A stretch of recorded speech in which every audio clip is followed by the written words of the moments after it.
Well, hello everybody. Welcome to Miami University Esports, and today we are going to be having a match between Miami White and Rollins College for quarterfinals for the Smash Ultimate Varsity Plus Pool B playoffs. I think I got it all there.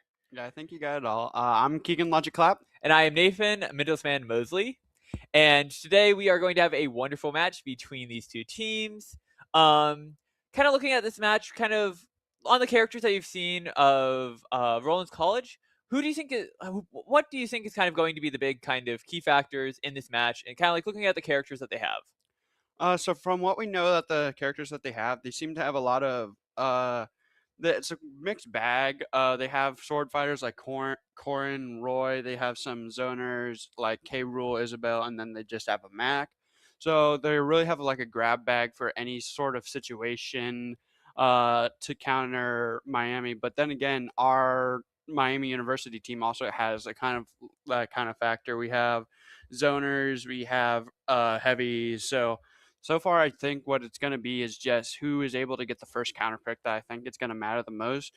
Who I expect to see out first, I wouldn't be surprised to see Roy. Roy's a pretty good starter. He does sometimes struggle with recovery, but also the amount of pressure, damage, and just launch that he has is a really good. It's unprecedented.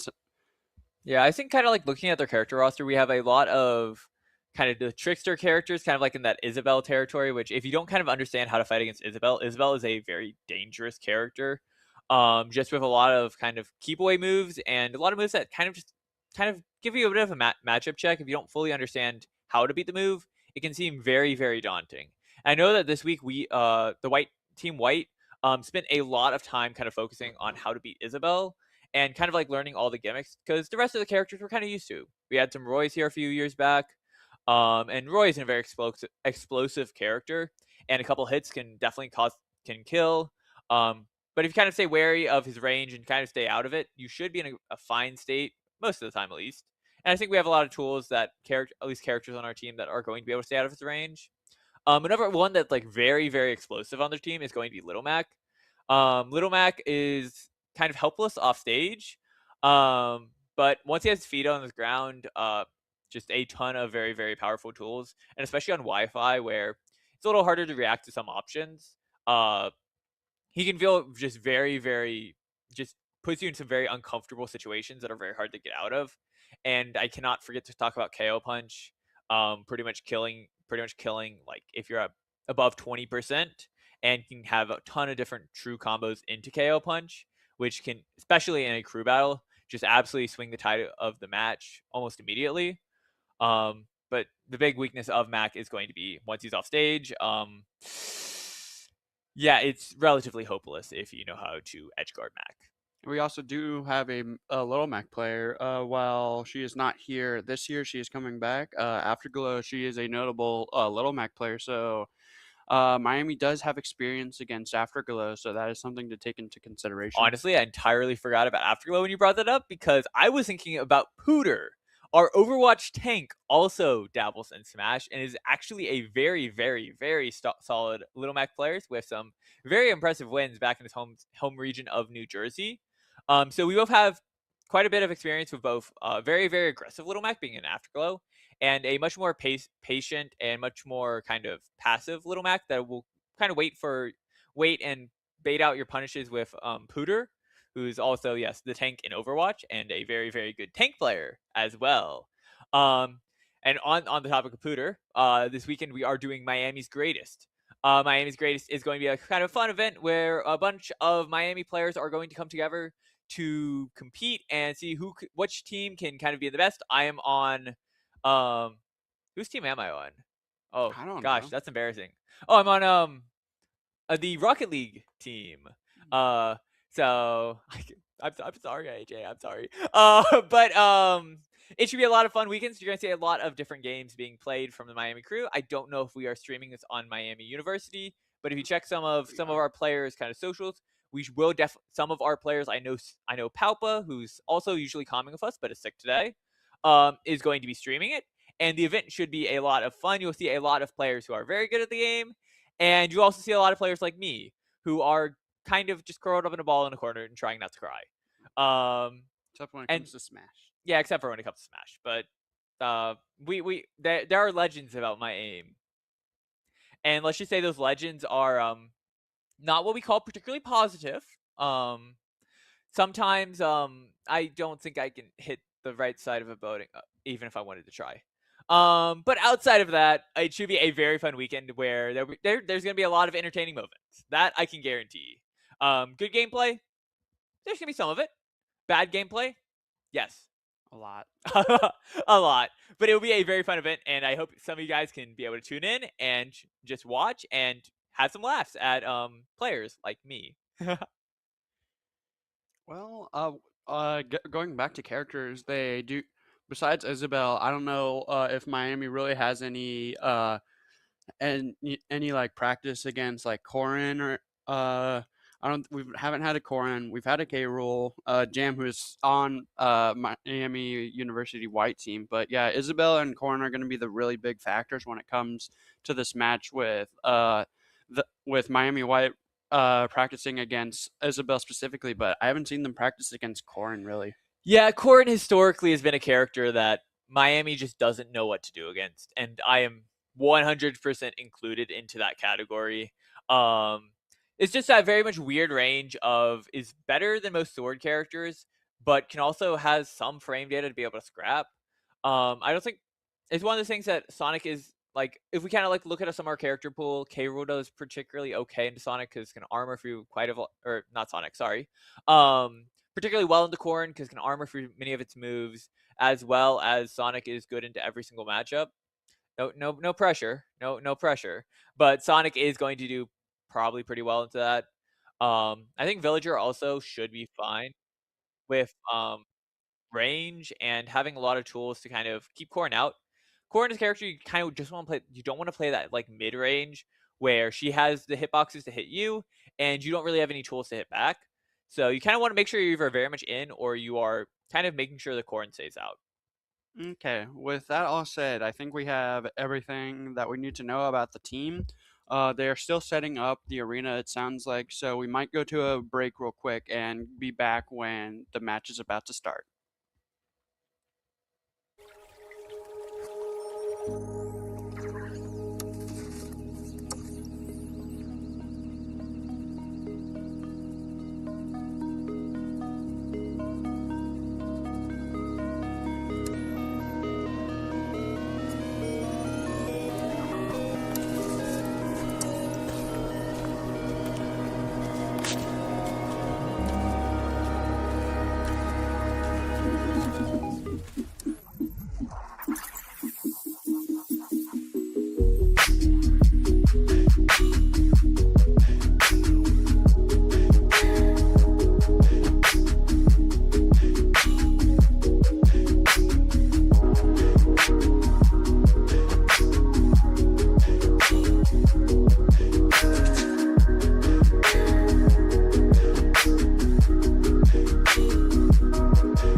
Man, 10 seconds early, and we're going right into the match.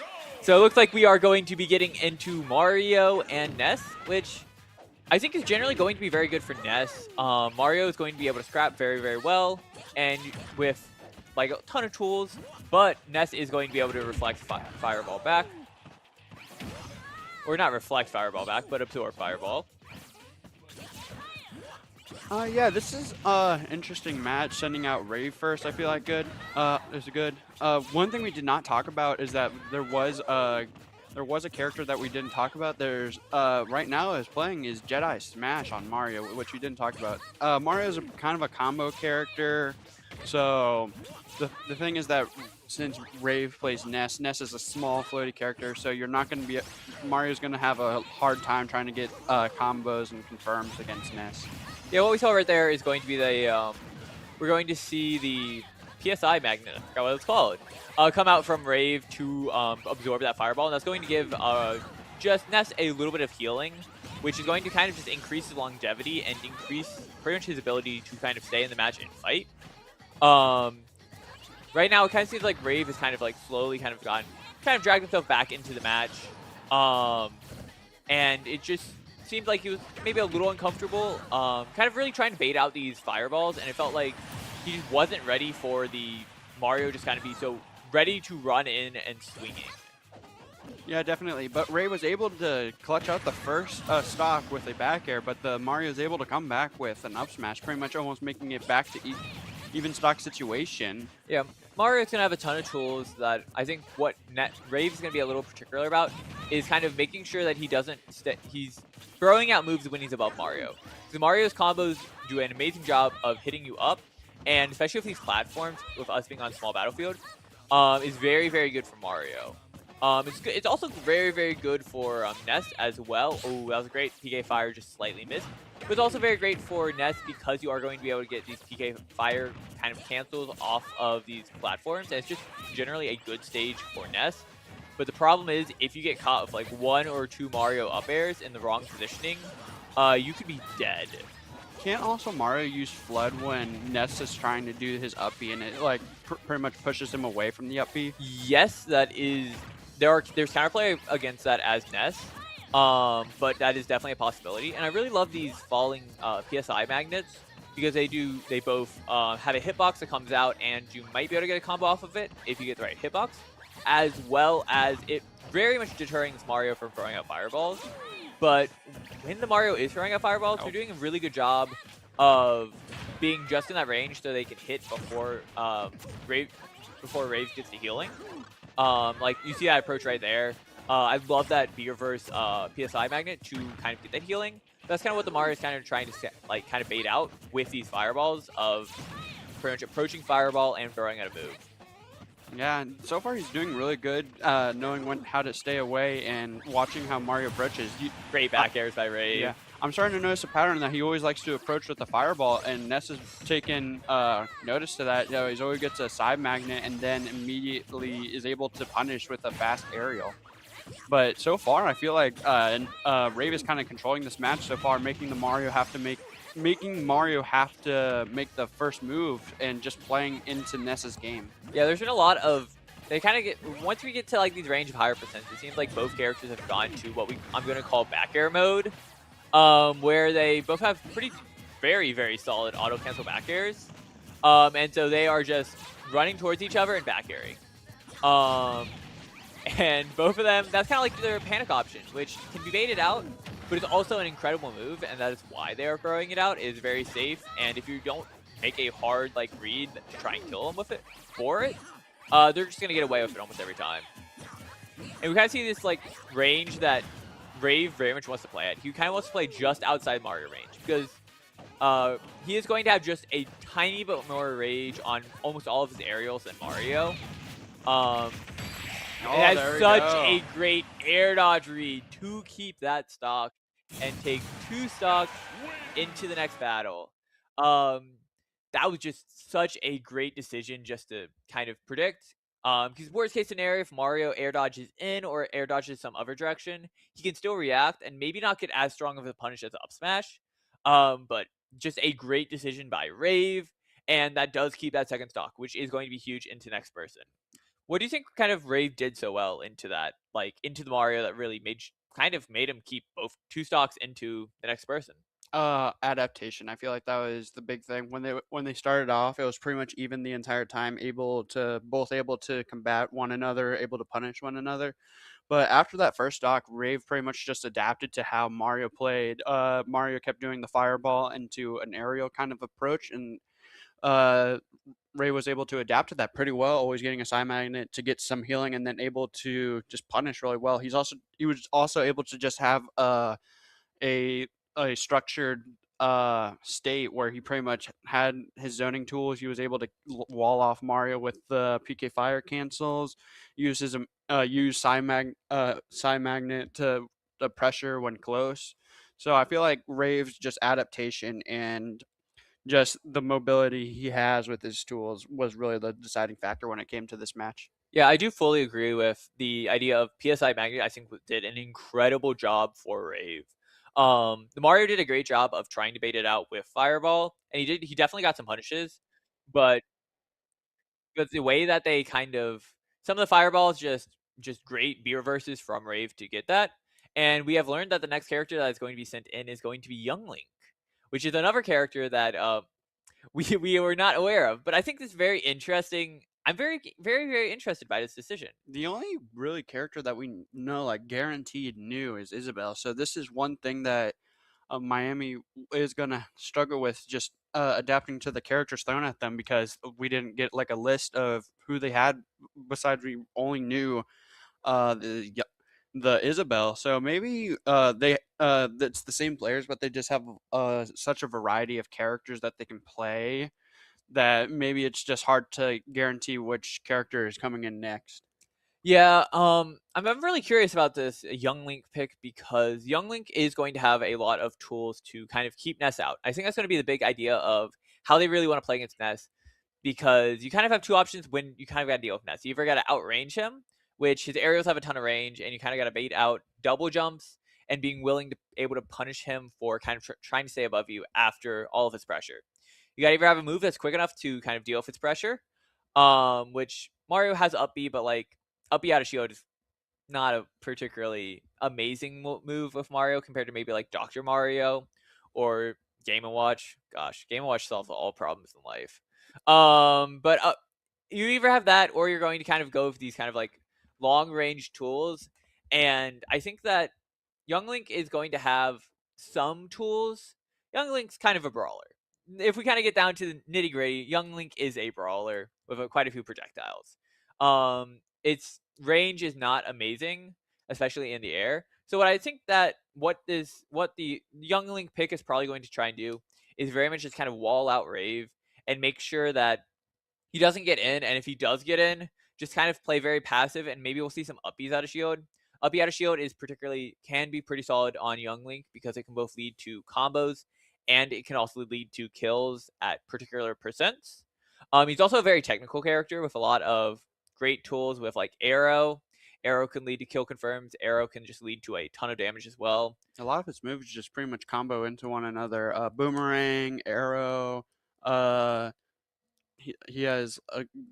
I'm pretty sure doesn't down tilt does down tilt combo into stuff. Down tilt, yes. Down tilt can combo into up B, down tilt combo into up air. I don't think it ever actually kills if that confirm.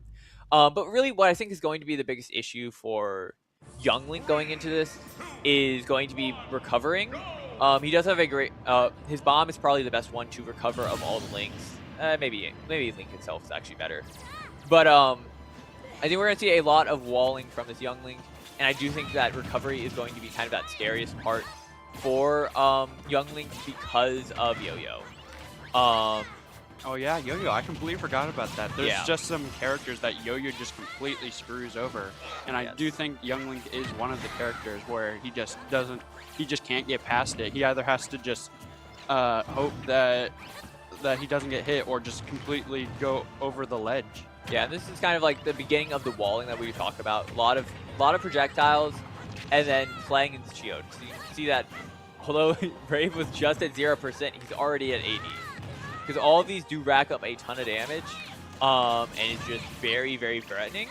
The problem is now that you are Youngling trying to kill, which...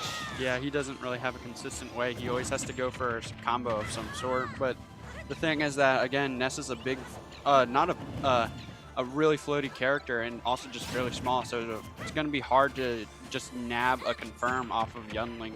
I mean, off of Ness, considering how slippery it can be sometimes with just like side magnet cancels and just overall having a weird kind of jump. Oh, I absolutely love that attempt. Although the Youngling died for it, I absolutely love that attempt. I think what I really enjoy so much about this Youngling is going to be the usage of bomb. You're going to see a lot of bomb thrown off stage, and then a lot of bomb that's Z-dropped. If the bomb is Z-dropped, it stays on the stage at a little bit of extra pressure. It's great. Just a great run back F smash to take the stock there. It's raining bombs. Watch out. I do think that bombs are very good. But it's one of the things that I feel like interesting. He tried to go for like a roll read. He wanted all of it. Yes, he did. Just there's gonna be a lot of tools up close, and I think that's kind of like the main what Rave's really kind of trying to do is get in. Once he's in, I think he's going to have a relatively good time. But we're seeing a lot of usage of back air, and then we're seeing a lot of usage of boomerang into short hop arrow, which is going to be a great tool to keep people out because boomerang comes back, and when boomerang comes back, you are able to kind of throw out an arrow for relatively free. There's some counterplay kind of around it if you are kind of very much certain that he's gonna go for it. He's been trying to go for the... He's been actually... I'm surprised. I don't know if Younglings do this often, but his grab game, he seems to always be going for grab out there when he has a chance. I think he's doing that because he's throwing out a ton of bombs, and he's trying to condition for the shield. Youngling's grab, I will admit, is not amazing, but at the same time, what is going to be very good about grab is forward throw does do a great job of sending people off stage. And sends them at, and can kill at very, very high percents, but it's really just the concept of getting them off stage and being able to set up all your pressure at ledge. There it is. Yes. That we talked about the yo-yo, and looks like he was able to put it into fruition. Yes, it was a very great yo-yo. Love the up smash. Pretty much just to secure the stock right there. But this kind of this bomb pressure that I was talking about for off stage, that's just very, I don't know why that missed.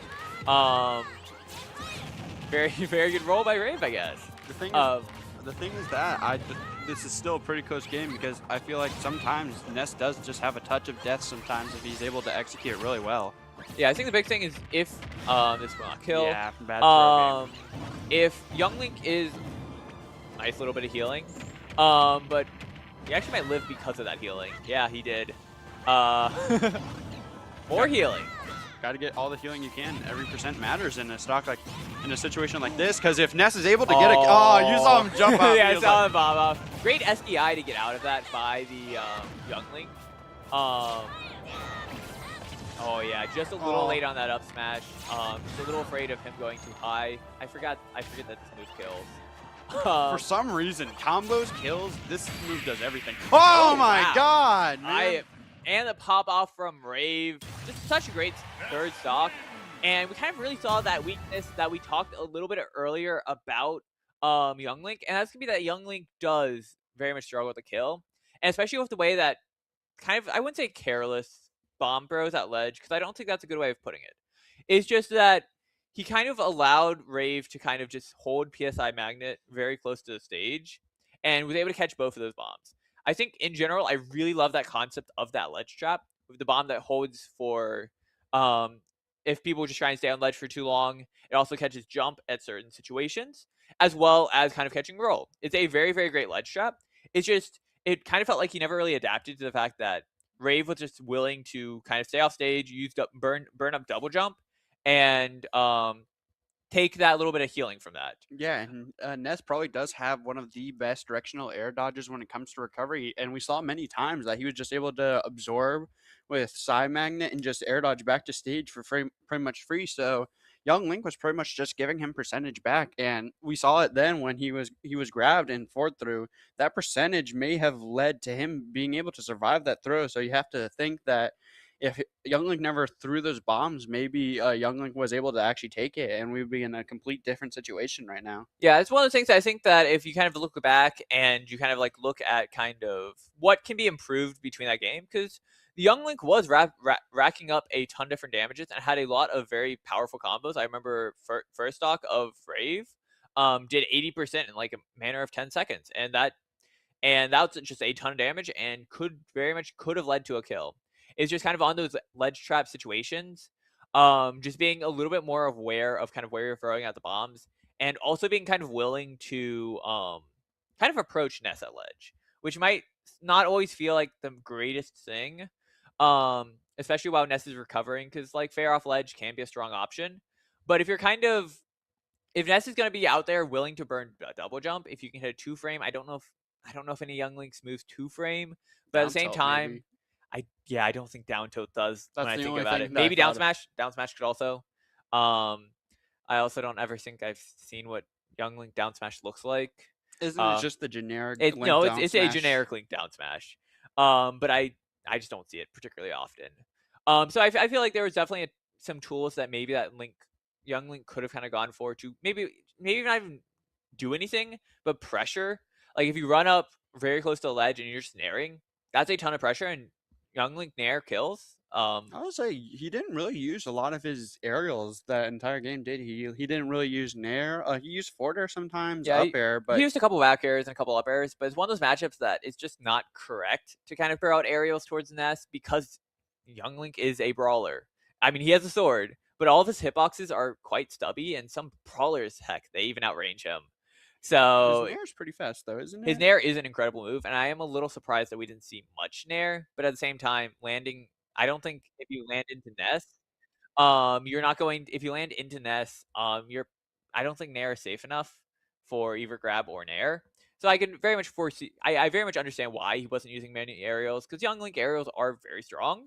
And I think just the way he was kind of trying to play around, Rave was very, very solid. Just a few unfortunate situations and I think it was I love the bomb. I love the bomb play. I've kind of already talked about it, but I will also admit that I do think that he did use bomb a little too much. Some situations I think that boomerang would have been set. Boomerang also sets up ledge trap particularly well. I think that using some boomerang could have very much kind of bred in some options that bomb just didn't, especially with Rave healing off of it. And with that, we kind of do know our next character, and our next character is going to be Isabel. The one character that we knew this team had. Yes, kind of the character that I would say we most kind of prepared for. There was quite a few Isabels on screen on Wednesday, which is today Thursday? Yeah, Today's today's Thursday. Thursday.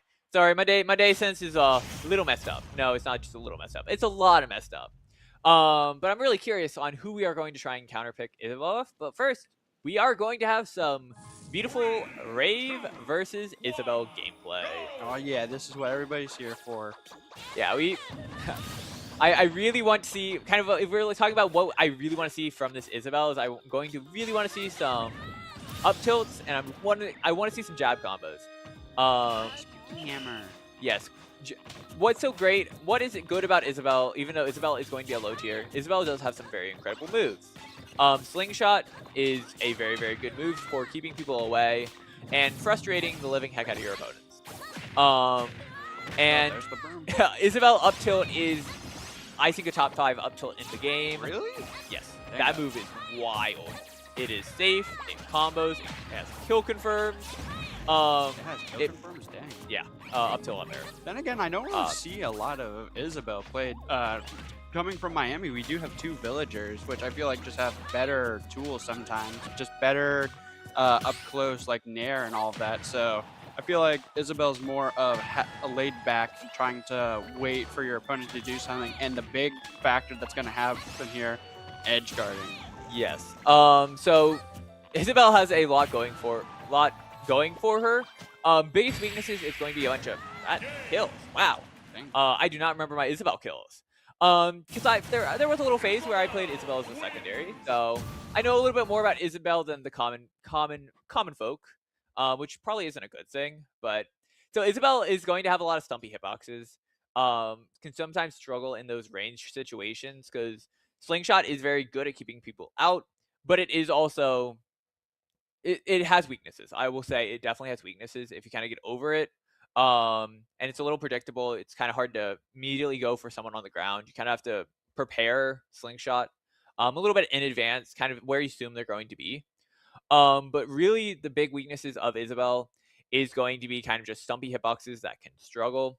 And you were talking about Villager Nair. And I kind of want to mention Isabel Nair, because Isabel Nair is just Villager Nair, but slightly worse, but also slightly better. It's very, very great for it does a lot of what Villager Nair does, but just has a little bit more range, but doesn't have as much full body coverage.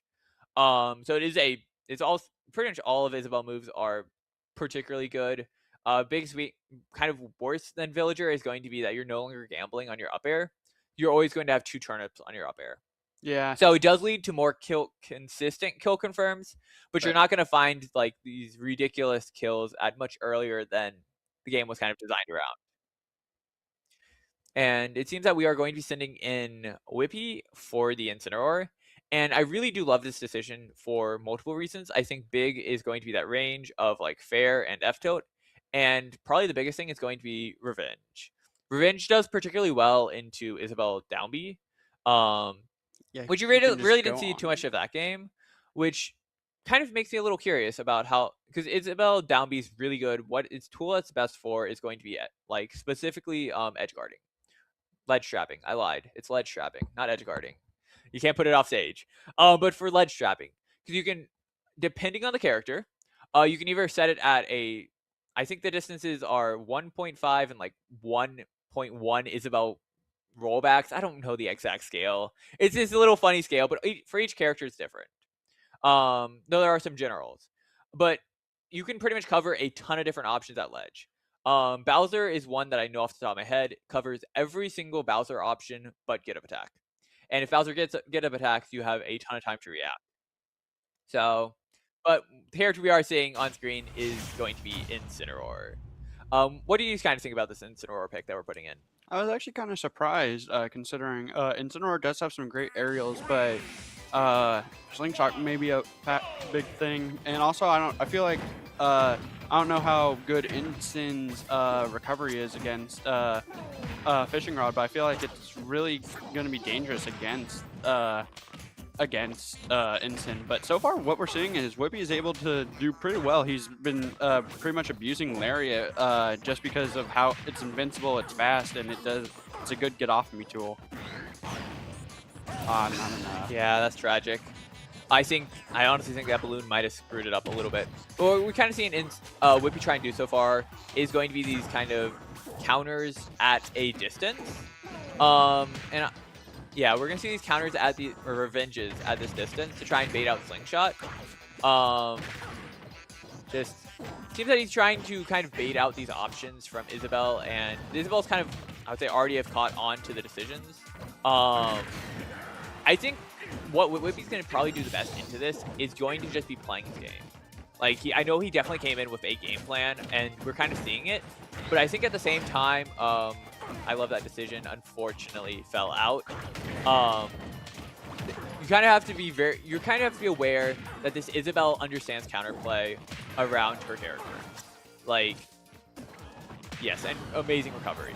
So I think you're gonna see a lot of Whippy recovering high to kind of avoid these fishing rod situations, and this is kind of this ledge trapping that we're talking about, putting it at roll distance and then just throwing out slingshot. Ooh. That could have been it right there. Nope. Yeah. Oh, Ooh, Isabel missed timing on that kill. he got hit. It looked like Isabel was going to try to activate the rocket, but Whippy already got hit by it, so it made Isabel do that she couldn't do it animation. Yeah, now we're at this like high percent, so you're gonna see a lot of fishing rod. That was, I really like the idea from Whippy. I think I've said that a lot, but he's really trying to play around these down Bs, and I think Isabel is also kind of very much trying to play, trying to bait out. Man, Lariac's doing so much work for him. Wow. Yeah, that's the thing that, like I said, when going into this match, Slingshot's going to just be a deal breaker here. Unfortunate turnaround on that grab. Oh, this. No. Yeah, no, it does not kill, but puts in like range that. I really love this play. Just missed the timing on that slightly. That's all I can say to that. But no, we're seeing a lot of just aerials thrown out by Whippy, trying to just stay outside of the range. And yeah, we're just seeing. I think the main setup that this Isabel is so far going for is going to be that at roll distance, setting up Void. Yeah, Void. There it is. And that's going to call out jump. I think the Isabel played. Whippy had the kind of game plan of going into that and being able to counter or revenge a ton of Lloyds on the ground. And I think that another thing that we saw him trying to do at the very beginning of the match that he kind of gutted the idea pretty quickly was going to be trying to revenge Slingshot. Because Slingshot is very revengeable, but the problem is you have to be very right. And if you're wrong, you pretty much let the Isabel very easily get up close to you and pretty much put you off stage, which is like the one place you don't really want to be as Incineroar. So I think what kind of started to turn in his favor was when he started to, I don't say play the game, because I feel like that seems a little wrong, but I think the idea of kind of just playing as Isabel as a normal character instead of trying to find the specific situations that Revenge do particularly well. I think sometimes he got a little too like focused in on it, and then that caused some problems with kind of being a little unaware about where Isabel's positioning was, and just being kind of willing just to try and land onto Lloyd, where Isabel still can pop it up a little early. That makes the timing kind of difficult for Whippy to kind of guess when it's going to come up. So I think that the idea of Whippy was a very good decision. I think that they maybe will take that into consideration next game. About how the Isabel kind of played around Lloyd, or kind of played around Revenge. Because I think that Isabel did an amazing job of playing around Revenge, and that pretty much won Isabel the set. It does sound like we are going to be sending in Pandora on Villager. It's going to be Mare versus Mare. But pretty much both characters do have a similar kit. Both have Slingshot. Both have Pocket. Both almost have the same recovery. It is going to be a weird kind of gameplay. Because you're pretty much playing your counterpart, but just by a little difference. So it's going to be a weird game to watch indeed. Yeah, they're going to have very similar ranges. I think the big moves that are going to be different is going to be that Villager's Lloyd is on side B and is quite easy to pocket. We're also on Kalos, which Villager's best stage. Villager's best stage. I don't know how great that is for Isabel. But what I'm most curious about this is you're going to see a lot of Lloyd thrown out by Isabel, or Villager, sorry. There's too many Animal Crossings on screen. But what I'm really most curious about is the decision to go to Kalos because of Bowling Ball. Bowling Ball, especially on such a linear recovery, is going to be very, very scary. Isabel does have fishing, wow, that is so much damage. The slingshot? Yeah, slingshot. Yeah. Isabel is going to have fishing rod to go to ledge, which is going to be at least a mix-up for that. But like in a situation like off here where fishing rod isn't going to reach, bowling ball can be very, very dangerous. You have to very much play around it. And once you kind of like, if you are able to predict that you're going to lay around it, a runoff down air is going to kill pretty much every time. What if our slingshot's connected? Dude, it's just slingshot mania right now. Yeah, really nice confirm off dash attack into slingshot.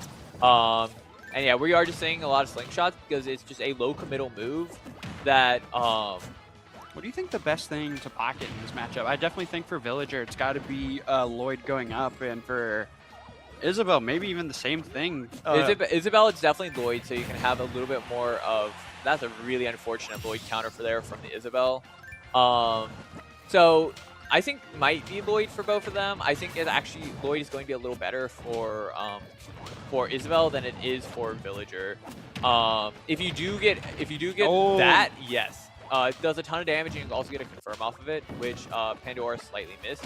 But bowling ball is scary. Because I think that there's now there are situations that I'm very curious about Pandora's decision to kind of play off stage right here, because no matter how much we were talking about a bowling ball being great for on Kalos, pocketed bowling ball kills like even harder. Dead. Yes, but I don't know if it goes up or down. That's like the big difference. It goes down, I think, doesn't it? I think it goes up. My gut feeling tells me it goes up, but I haven't played this. I don't think I've ever actually played this matchup. Because if it goes down, it's pretty much just a better one-off bowling ball. If it goes up, you have a lot more time to react, and with that time, I think that Pandora could definitely just kind of up you away. The main situation you're going to see it out is you want to try and confirm a kill right here. Okay, I was wrong. It does go down. It do go down. And it's really unfortunate. Grab trade with down smash, and that is going to be the stock. And yeah, up smash calls it out right there. Little funny dash dance coming in from Ivy. And now Miami is going to be up 4-3 going into the final character of Rollins College. Yes. I kind of forgot who we were playing. It's my bad. But I think Pandora did a very great job of kind of playing around Isabel's kind of strengths, because you don't really want to scrap, and I think you're very much willing just to kind of trade slingshots and just kind of say, hey, I'm gonna yoink my projectiles at you, and you're gonna yoink my projectiles back. What you really don't want to happen is to kind of carelessly get into Isabel's range of up tilts and of just grabs and just kind of get thrown off stage immediately, because kind of you're ahead. The big kind of detail of this is you are ahead. So you do get a counter pick for the last character. Yes, and now they get counter pick. But like if you're ahead in a match, you are willing to take these kind of very neutral trades to kind of keep the lead of the match. If you're fine taking trades, like if you're fine losing 2 stocks, you can make a little bit more, I wouldn't say risky decisions, but you'd be more willing to just say, okay, you hit me, I hit you. It's an even trade. And both players, whoever's in lead is going to benefit more because they have more stocks in the back. And that's why I kind of felt that match went. Ivy played pretty safe in general and just kind of threw out projectiles just as much, or kind of in those situations that you're going to take the trades. And I think that the trades that she never took any trades that were particularly horrible for her. And I think that's one of the big things that very much kept her, kept it a very even match. But I think an even match in that situation is very, very good for Miami. Yeah, definitely. I don't know if we know who the last character is, because we've had a lot of characters that we just don't really know about coming to the fray. But we did get confirmation that it's going to be electrified on the wolf, and we did have suspicions about a wolf, but we didn't know if it was true or not. But it looks like they do have a wolf. Yeah, I was gonna guess Roy, and unfortunately, I would have been really, really wrong if I guessed Roy. But they took it. I think that we are going to have this is one of the things that Miami is going to have a lot of experience. One of our players will often play Wolf. Yes, that being Klutz, who's also a Kirby player. I don't know how the Kirby player got the Wolf. I actually do. But, like, Wolf is going to have a ton of good... I think Wolf, as a character, has a great project. He's like the Mario of the game, which is a weird thing to say, but he has a ton of he has cool combos. Has a ton of great aerials. His back air is like it's a war crime. Yeah, it's There's not really much else I can say about it. It auto cancels. It's safe on shield. his laser is also a war crime. The fact that that thing is omnipresent, meaning that it doesn't really clash with anything, and all of his smash attacks are pretty much lagless, is really. Yeah, he has a ton of tools that make him very. I wouldn't say beginner. No, it is beginner friendly. Yeah. It's still a very strong character. Oh, great, nice read. Great read for an air dodge. The finger wag by Pandora. Yeah. But just in general, Wolf is going to have a ton of just very good tools. He has very good range, very good frame data, very good smash attacks. He pretty much has everything. The only thing that I feel like he doesn't have is just the recovery most of the time. Yeah. Ooh. That's so much damage from Tree Grow into Axe Swing. And wow. I thought for certain Ivy had it there. Just a little unfortunate. Can't place it there. That didn't hit. Isn't there a hitbox? Not on the directional hit, but like the little like side hit. You know what I mean for the Wolf. Yes, there is going to be a side. So Wolf Flash has a little bit of it when it's coming back, like in that little directional angle. I guess I would just best describe it. That's a great slingshot. Ivy's just doing a great job of keeping the Wolf out. Yes. And just making him come in, making the Wolf come in at like very unfortunate. I wouldn't say unfortunate, but like very disadvantaged situations. And I'm a little surprised we haven't seen too many like Wolf up smashes, especially when Ivy's just playing so close to Wolf.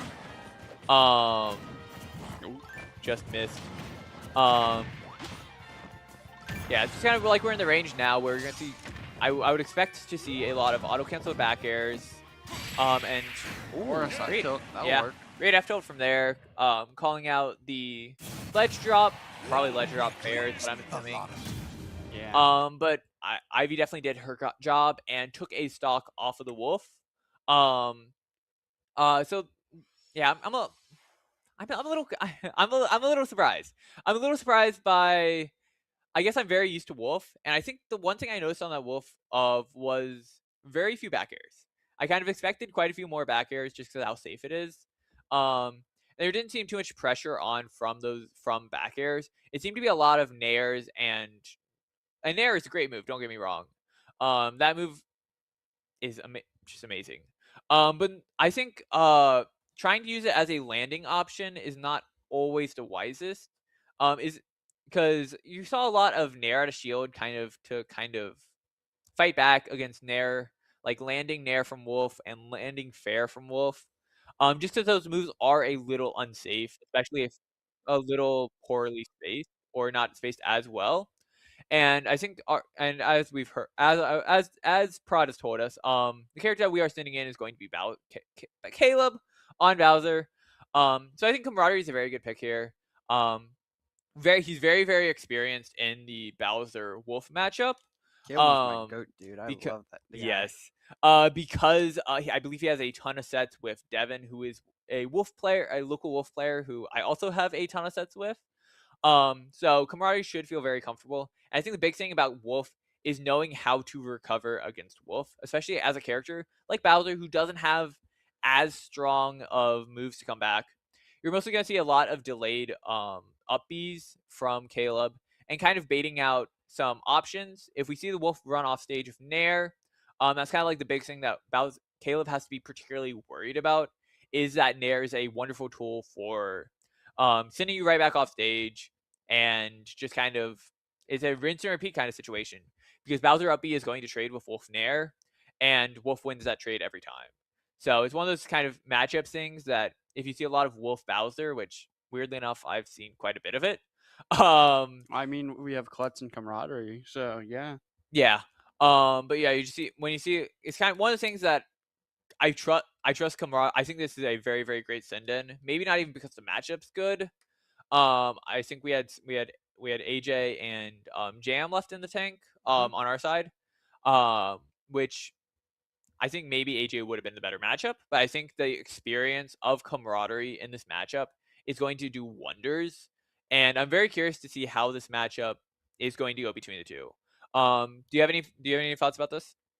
I'm just excited to see Bowser, considering that he's a really big guy and really combo food. He is really fun to watch, even though it's really hard to try to beat him. But especially that just his ability to kill really soon, and just overall just having a lot of like oomph to his moves is definitely something. It's just fun to watch. I do agree with what you said. I feel like this is a right opinion. AJ was also going to be a good one.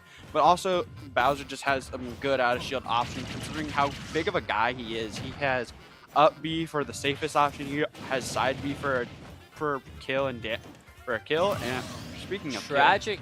I think that neutral was, B kill. yeah, I think that was just tragic. Either just outside of the range to grab ledge. Because after you get hit, there's a set period, and that's dead. Bye bye. Yep.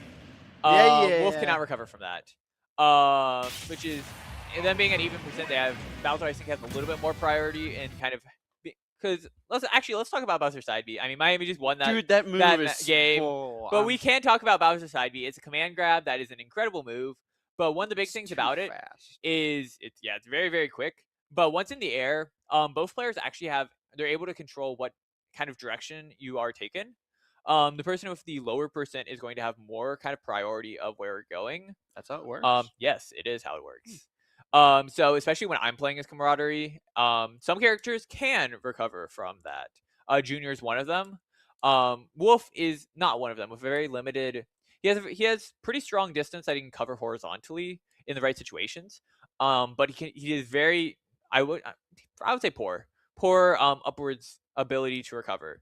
So once Camaraderie saw that situation where it's like once you get that grab and if you can take him off stage, it just kills. I think that there was a possibility that at 0, I think the non-Bowser, I don't know if Bowser has more priority or the other player has a little bit more priority, but I think that realistically there could have been a world where if the other player may have held in, that might not have killed. Though I have not seen Bowser use that too often at 0, but I was very impressed by. I mean, Caleb didn't take a single hit during that. He just was very confident about what the Wolf was doing, and the few times that the Wolf did get in, they were just slightly unsafe options that Bowser was immediately able to up B out of.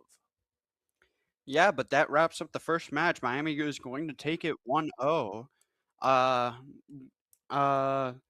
think now we do get a break, but Miami was able to put on a good show, pretty much keep control for the entire game. During the break, I wouldn't be surprised if they try to look over the Isabel games. I felt like that could have gone a little bit better because Isabel was bringing Rollins back a little bit. Yeah, and with that, I think we are going to break, and we'll be right back with game 2 of hopefully a very, very good set.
Okay,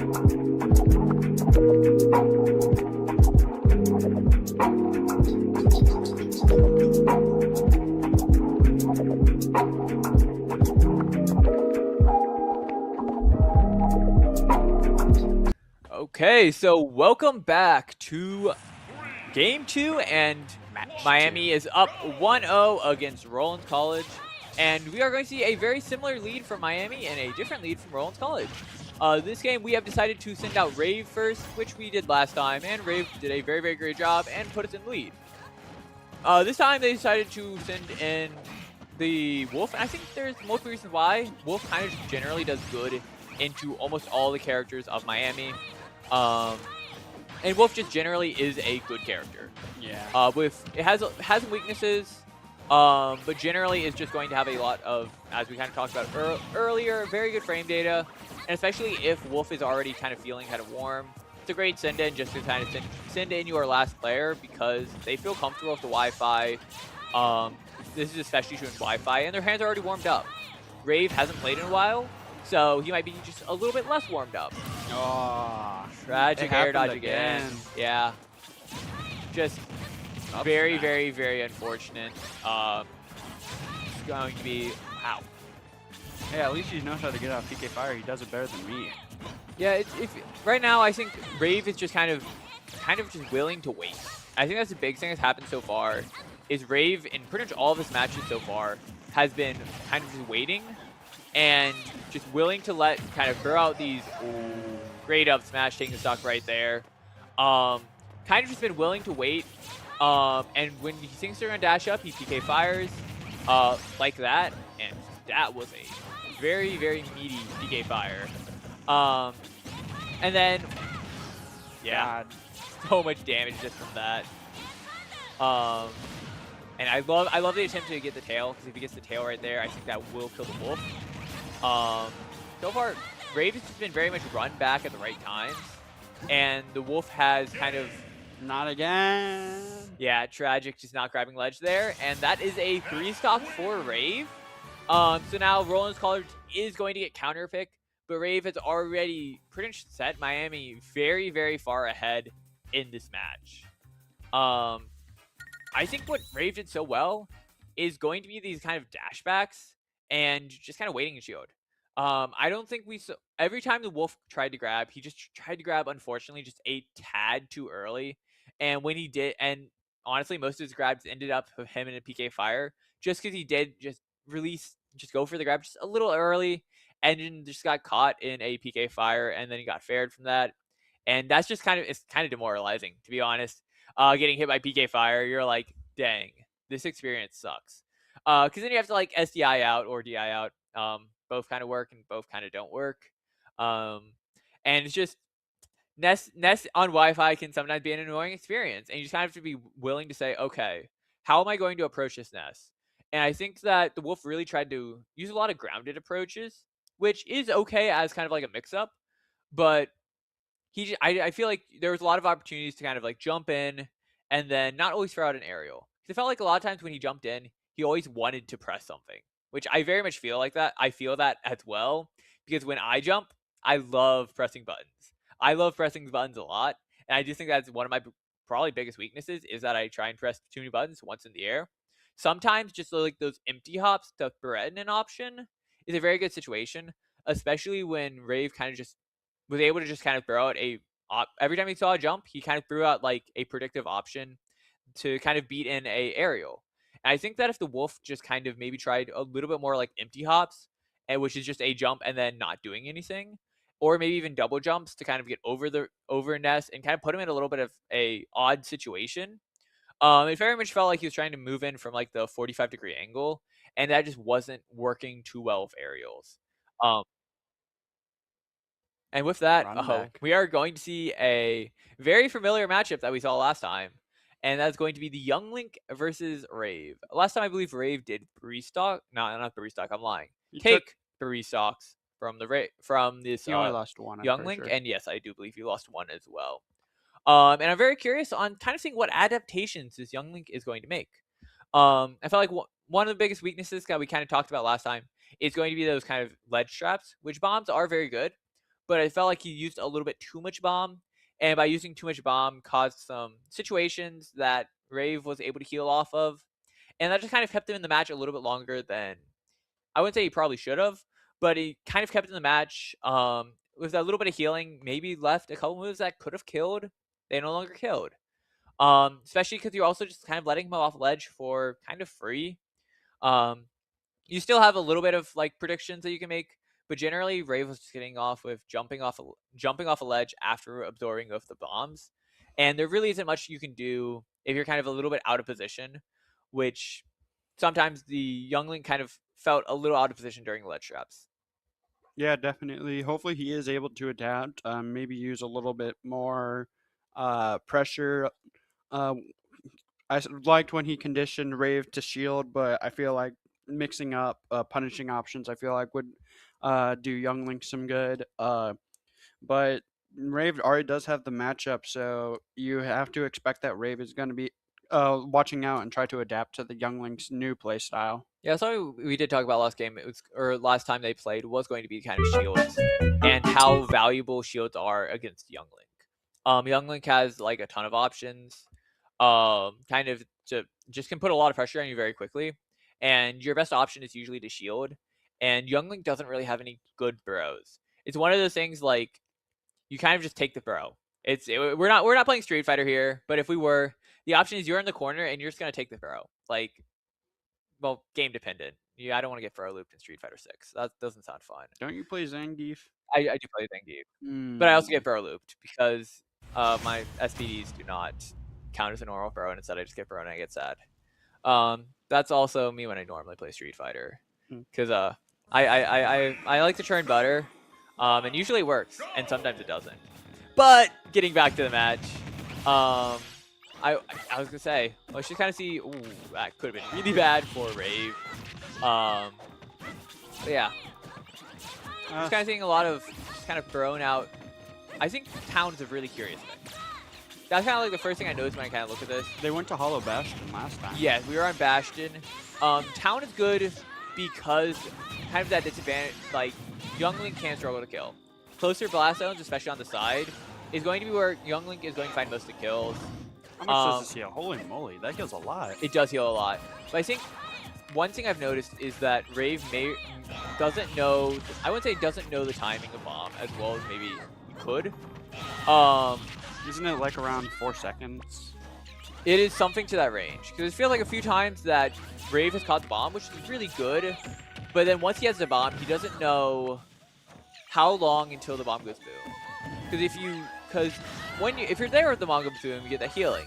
But you're also, like that last situation, he gave up so much space. And I was gonna say, the last time, I felt like he kind of got baited out.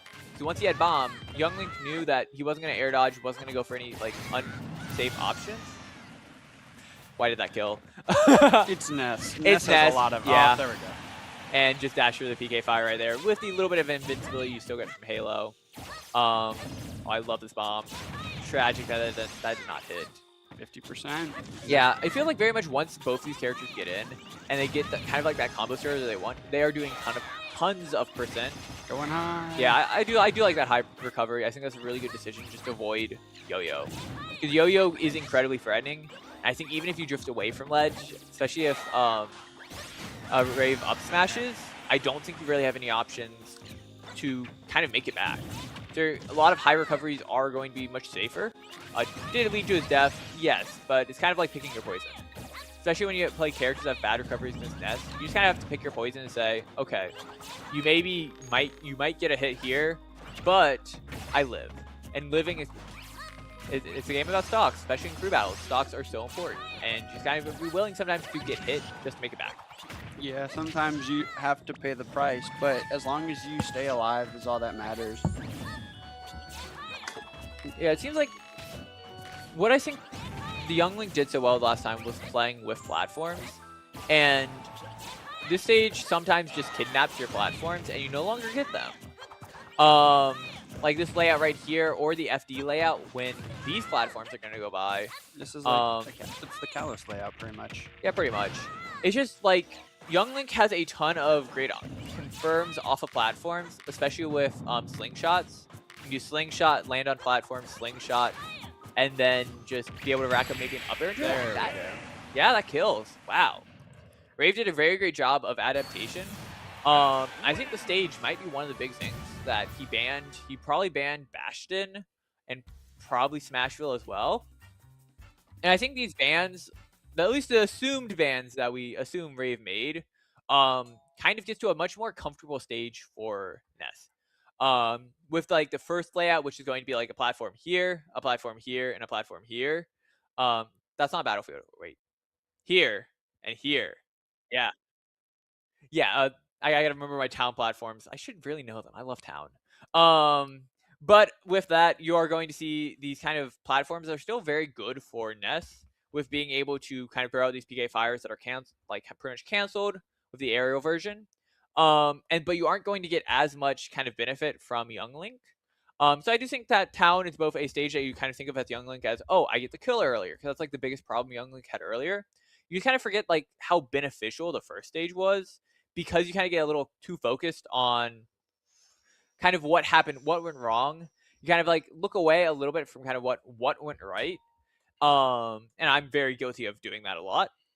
And with that, we do kind of know what character we are going to run into next, and that is going to be Isabel. This is a very similar situation as last time. Also sent into Rave. So I'm kind of trying to remember. Do you remember what happened last time Rave got sent in? Did Rave take a stock? Yes. Okay. No, he did not take a stock. Whippy took one stock, and then Whippy only took one stock. And then Ivy took two. Yeah. Yeah. I believe And Rave lost had two. one last time going to this. So I'm really curious kind of like Now he has two. what changes he's going to try and make, and like kind of how much did he learn from watching like Whippy go in and Ivy go in. I think those are going to be kind of like the big kind of, let's just kind of see if you can kind of go in. You're going to get counterpicked here. You're not going to have the best stage. It's kind of like, can you take a stock here, and can you put your team in a very, very comfortable situation? You're already up by quite a bit. I think it's 11-6 right now. Yeah. Because I think he lost only one last stock last game. Kind of you're already in a very comfortable position. It's just like, how much more can you add on to this lead? And I feel like Rave is playing very hot right now. He's making a lot of really great decisions, especially when he sees someone trapped in PK Fire.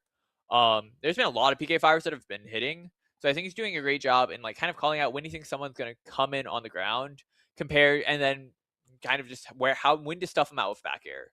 Because he's been hitting a lot of back airs, a lot of PK Fires. And I'm very curious on how he's going to try and change his kind of game plan around a character that kind of, instead of having the last two characters have very much had to come to him. But now it's just going to be their own playstyle versus another own playstyle. Yeah, Isabel has a lot of tools to kind of just keep you at a distance with Slingshot. Once you're in, you're going to be pretty good. Unless you get up tilted. Then you're not good. And you're just sad. The up tilt that makes people sad. Yeah, I do not enjoy fighting Isabel, I will admit. I'll be the first to admit I don't like fighting Isabel. I do not like fighting Villager. Slingshot, it validates my character, and those nairs are the most threatening things in the world. For a poor little Bowser Jr. who's off stage, I get hit by one nair at any percent, and then I die. And it's like, man, I'm having fun. With Rave taking the longest SD in the world. I was like, yeah, that's a decent while. But now we are out at it. Yeah, we're gonna see a lot of kind of, I think, with this stage, which I think is really, really 46. Oh gosh. Holy moly. Okay, so I did not know the powers of pocketed PK Fire. But I think Rave also learned that pretty quickly, and I think we're going to see a lot of limited use of PK Fire. Yeah. What I think I originally was gonna say that I think the stage is really good for Ness, and then I saw what PK Fire just did, and I think that the reason why Rave really likes the stage is going to be that you have a lot of ability to send out PK Fire at very comfortable angles with the stage positioning. But if you can't send out PK Fire, stage is good for Ness, but I think it's better for Isabel. Yeah. Yes, that's beautiful, beautiful fishing rod to confirm the kill there. Just like slightly outside of that range. To get that up air. And one thing I am a little worried about is these PK Fires, because what's great about Isabel Pocket is that Isabel can pocket PK Fire at any point during the move. maybe not like a few in frames, but pretty much if it hits like a balloon or it hits a slingshot, it's going to stay out for quite a while. And Isabel can pocket it at any point to kind of take that projectile and have a free PK fire whenever Isabel wants. Oh, great parry. Unfortunately jumped out to kind of avoid that pressure and just wasn't prepared to parry that move. So far, it looks like the Isabel has been doing really well against Rave. Rave struggling to take a stock. The interesting thing I found about Isabel is that even though when she takes the grounded PK fire, she'll apply the PK fire depending on if she's Great back air, take stock right there. If she's on the ground or in the air. It doesn't matter which PK fire she grabs. It matters where she is. Yes. All those moves are actually weirdly different. It's very dependent on the move for Isabel Pocket of how it works. Sometimes it takes the property of the character itself, like this situation where it takes great air. Oh, until he got hit by that. Great recovery though. Maybe just forgot it was there. Yeah, it's one of those things that like Isabel has been throwing it at roll distance every time, and I think that's a very good. There it is. And that up air is going to confirm that kill. It is going to be. We've been doing a lot of rolling into Lloyd right now, which generally you don't want to roll into Lloyd because Lloyd then goes up and you get hit by it, and then at the very peak you go boom. I think that just generally, I think we have, very great stock by Rave to take with that back air, but that Isabel was just very confident and pretty much using up tilt as an anti-air. And that move's crazy good for anti-air. It also combos into itself. I can't stop talking about Isabel up tilt. It's traumatizing that what that move does to some characters, especially if you don't have any move that kind of like out ranges or out prioritizes it. Every single move on Junior. But that move is it is a legitimately very good move. And many characters don't have counters for it, and I really like how Rave kind of played around it. By kind of staying generally outside of this up air, the up tilt, not up air, up tilt range. He did a very good job of just being very wise about where he was at all times. And I think that's kind of like what helped him pick the stock, especially on that when the back air that took the stock was a kind of just avoiding that area of up tilt. And did a very, very great job. And with that, we are sending an AJ on Sonic, which I think is a very, very great counter pick to Isabel. Sonic can run through Isabel down B if she's not close, as well as just side B, and that will beat. I believe that makes the side B go, the up B go, up B. No, Isabel Lloyd down B, go boom with either side B. I'm not sure if down B does. It may or may not as Sonic. So, but there's gonna be a lot of counterplay, and I think this really much kind of fights into what Isabel's greatest weaknesses are, and that's going to be kind of stubbiness, and Sonic is not as stubby, and also just kind of catching people who are short and fast. Sonic is short. Well, okay, he's average size. He's a hedgehog. Yeah, well, is Sonic human sized in this game? No, he's okay. Yeah. Well, then again, you should not take Smash heights for anything because for some reason Bowser is almost like equal height to Rosalina. Rosa's tall. She's a tall lady. Okay, but Bowser, like I actually think Rosa might be taller in the lore than Bowser. I'm not crazy with that one. I don't think. I think Rosa's like 6. No, she's like 7'8". I want to say. If we're using like the movie, he's like 3 feet tall, isn't he? Or like around Bowser. I didn't. Oh no, I was talking about like the Sonic thing. You were asking how small Sonic is. If we're using like the movies, isn't he like 3 feet? Yeah. I mean, well, we're all as you talked about earlier, we're in a game that then Pichu, again, Isabel is also pretty small. Yeah. Poor secretary. Oh, I hate English so much. And Mare when Villager left to go to Smash Bros. Yeah, but we're gonna see a lot of side B. Oh, that's not a taunt. That's up smash. That's close enough. No, she's saying stop taunting. Yeah, and we're gonna see a lot of side Bs. It's kind of like my gut idea of what's the game plan, because what is Isabel going to do about this? Hitting that slingshot is very difficult, and I'm not sure if slingshot would actually knock Sonic out of side B. We saw that especially if it it's ran fully over the charged. down. We saw that it ran over the down B. Uh-oh. Okay, AJ, here's some advice. Don't, Don't SD. please. Okay, there we go.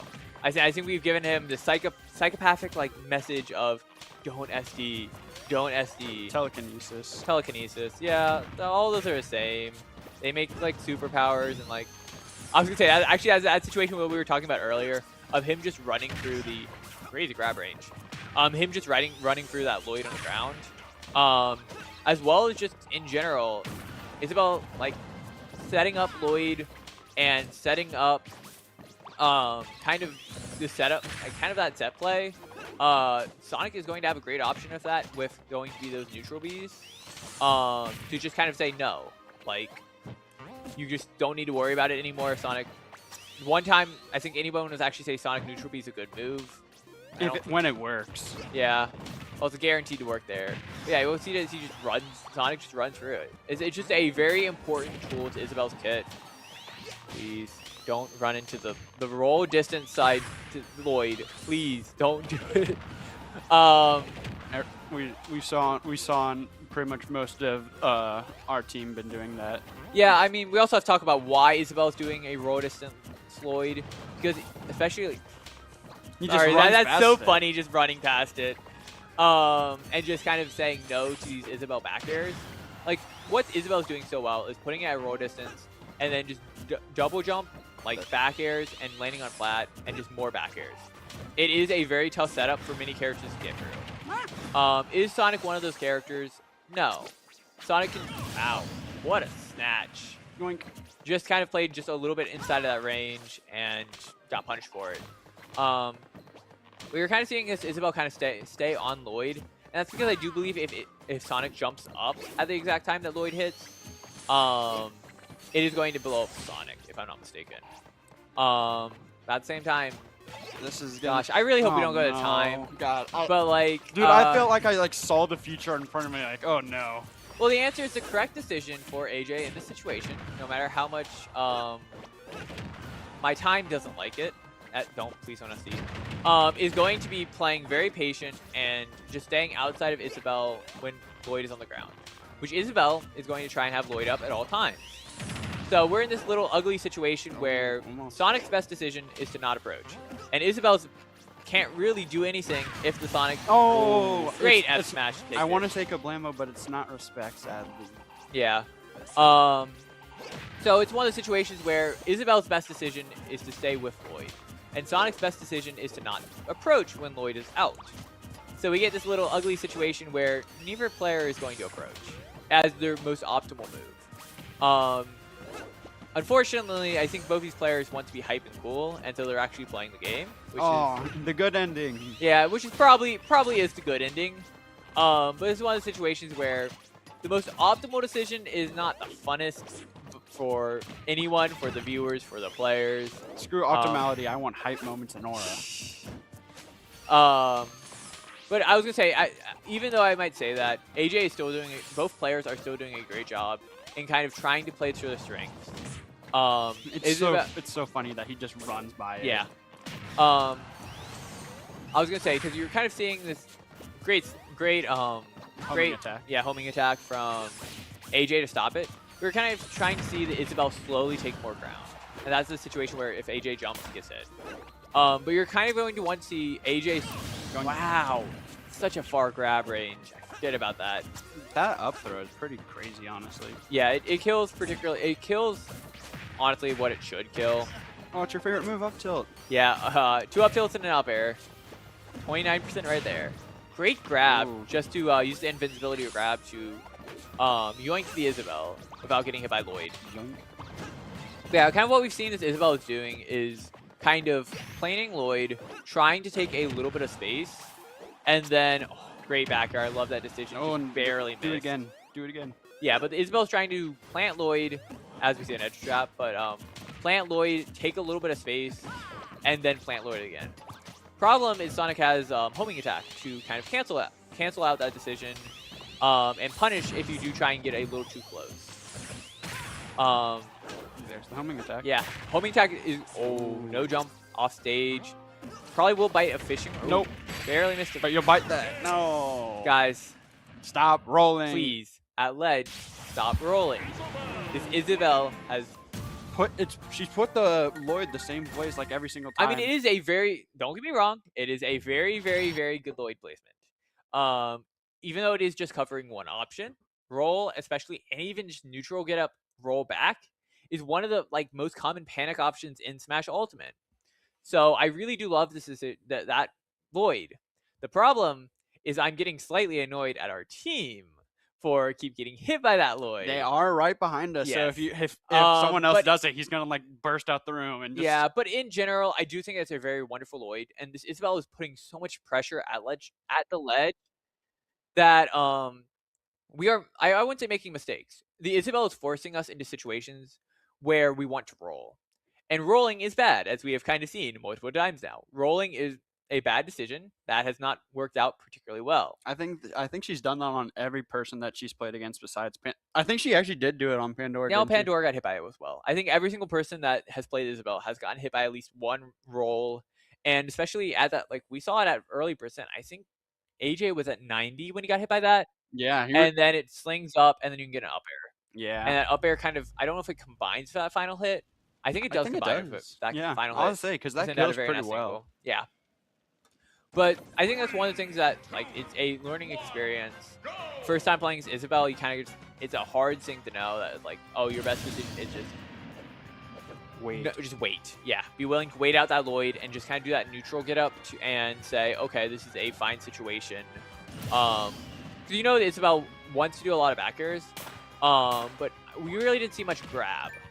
Kind of grab is that one thing that's going to beat your decision just to hold shield by ledge and wait until is up tilt forward air true?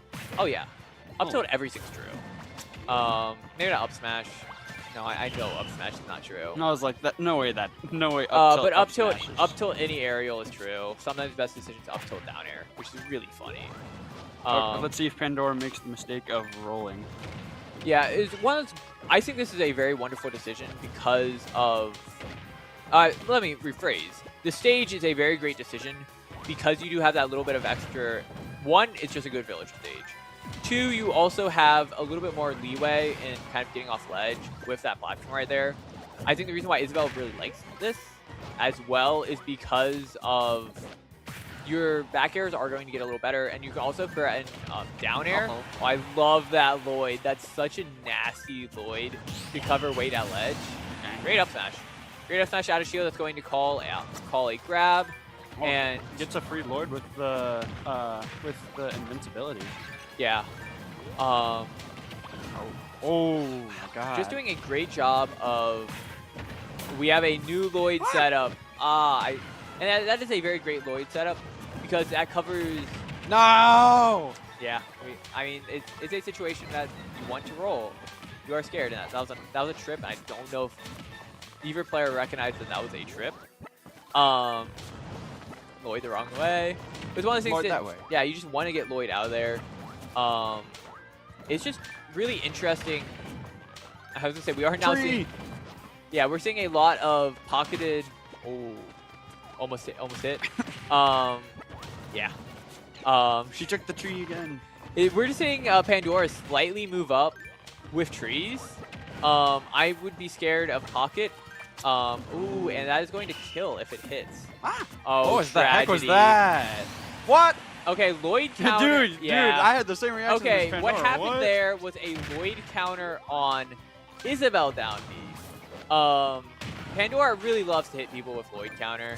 And Isabel's Lloyd also can Lloyd counter. It is just very rare because you're very rarely going to set it off and then hit it. That just isn't a very common interaction that you'll see. And right now I feel like, I love that pocket to get through it. But right now it just feels like Pandora has been just kind of caught off stage and has kind of been unable to get back on. Like these Lloyds at a very... Dang. Yeah. I think that was pocketed. That was either forward air or pocketed. And that puts us in a very tough decision. Because I think we do know their last two characters, or at least what we see, or last character. You only have Whippy and Camaraderie. Yeah, we have Whippy, Camaraderie, and Jam. Oh, 3 heavies. Yeah, we have 3 heavies. I think that Pick your poison. my gut feeling is most likely. I'm not sure who we send in. I think Whippy's a good pick. Last time it didn't really go well for him. Last time it didn't go well, but I think he can definitely make some adaptations. And I think there's a very realistic world where he takes a stock and only loses 1 stock and has to play 2 stocks into the last layer. Maybe even just takes a stock immediately off the Isabel. As well as I think I don't like. I don't think K. Rool is a particularly great decision. I think the last character is Mario. We do remember that. Mario. So I do think that it's a tough decision because I don't think Jam K. Rool Isabel is K. Rool's worst matchup. That is No, there's some bad matchups out there for K. Rool. It's bad. It is beyond bad. I think Jam considers it the worst matchup. Either that or Isabel. That also might just be trauma from Palpa. But it's one of, if not the worst K. Rool matchup, depending on who you talk to. As well as Isabel Bowser's a very, very good matchup for Isabel, especially because you have a Lloyd setup that covers every single option. Besides get up attack, like you said. Right? Yeah, it's get up attack, but at the same time, you can punish get up attack really, really easy. So once you're off stage there he is as Bowser, Whippy or camaraderie. It looks like on stream we are actually sending in camaraderie, which that's my. I think that as long as camaraderie doesn't fall off stage, I think it should be a fine situation.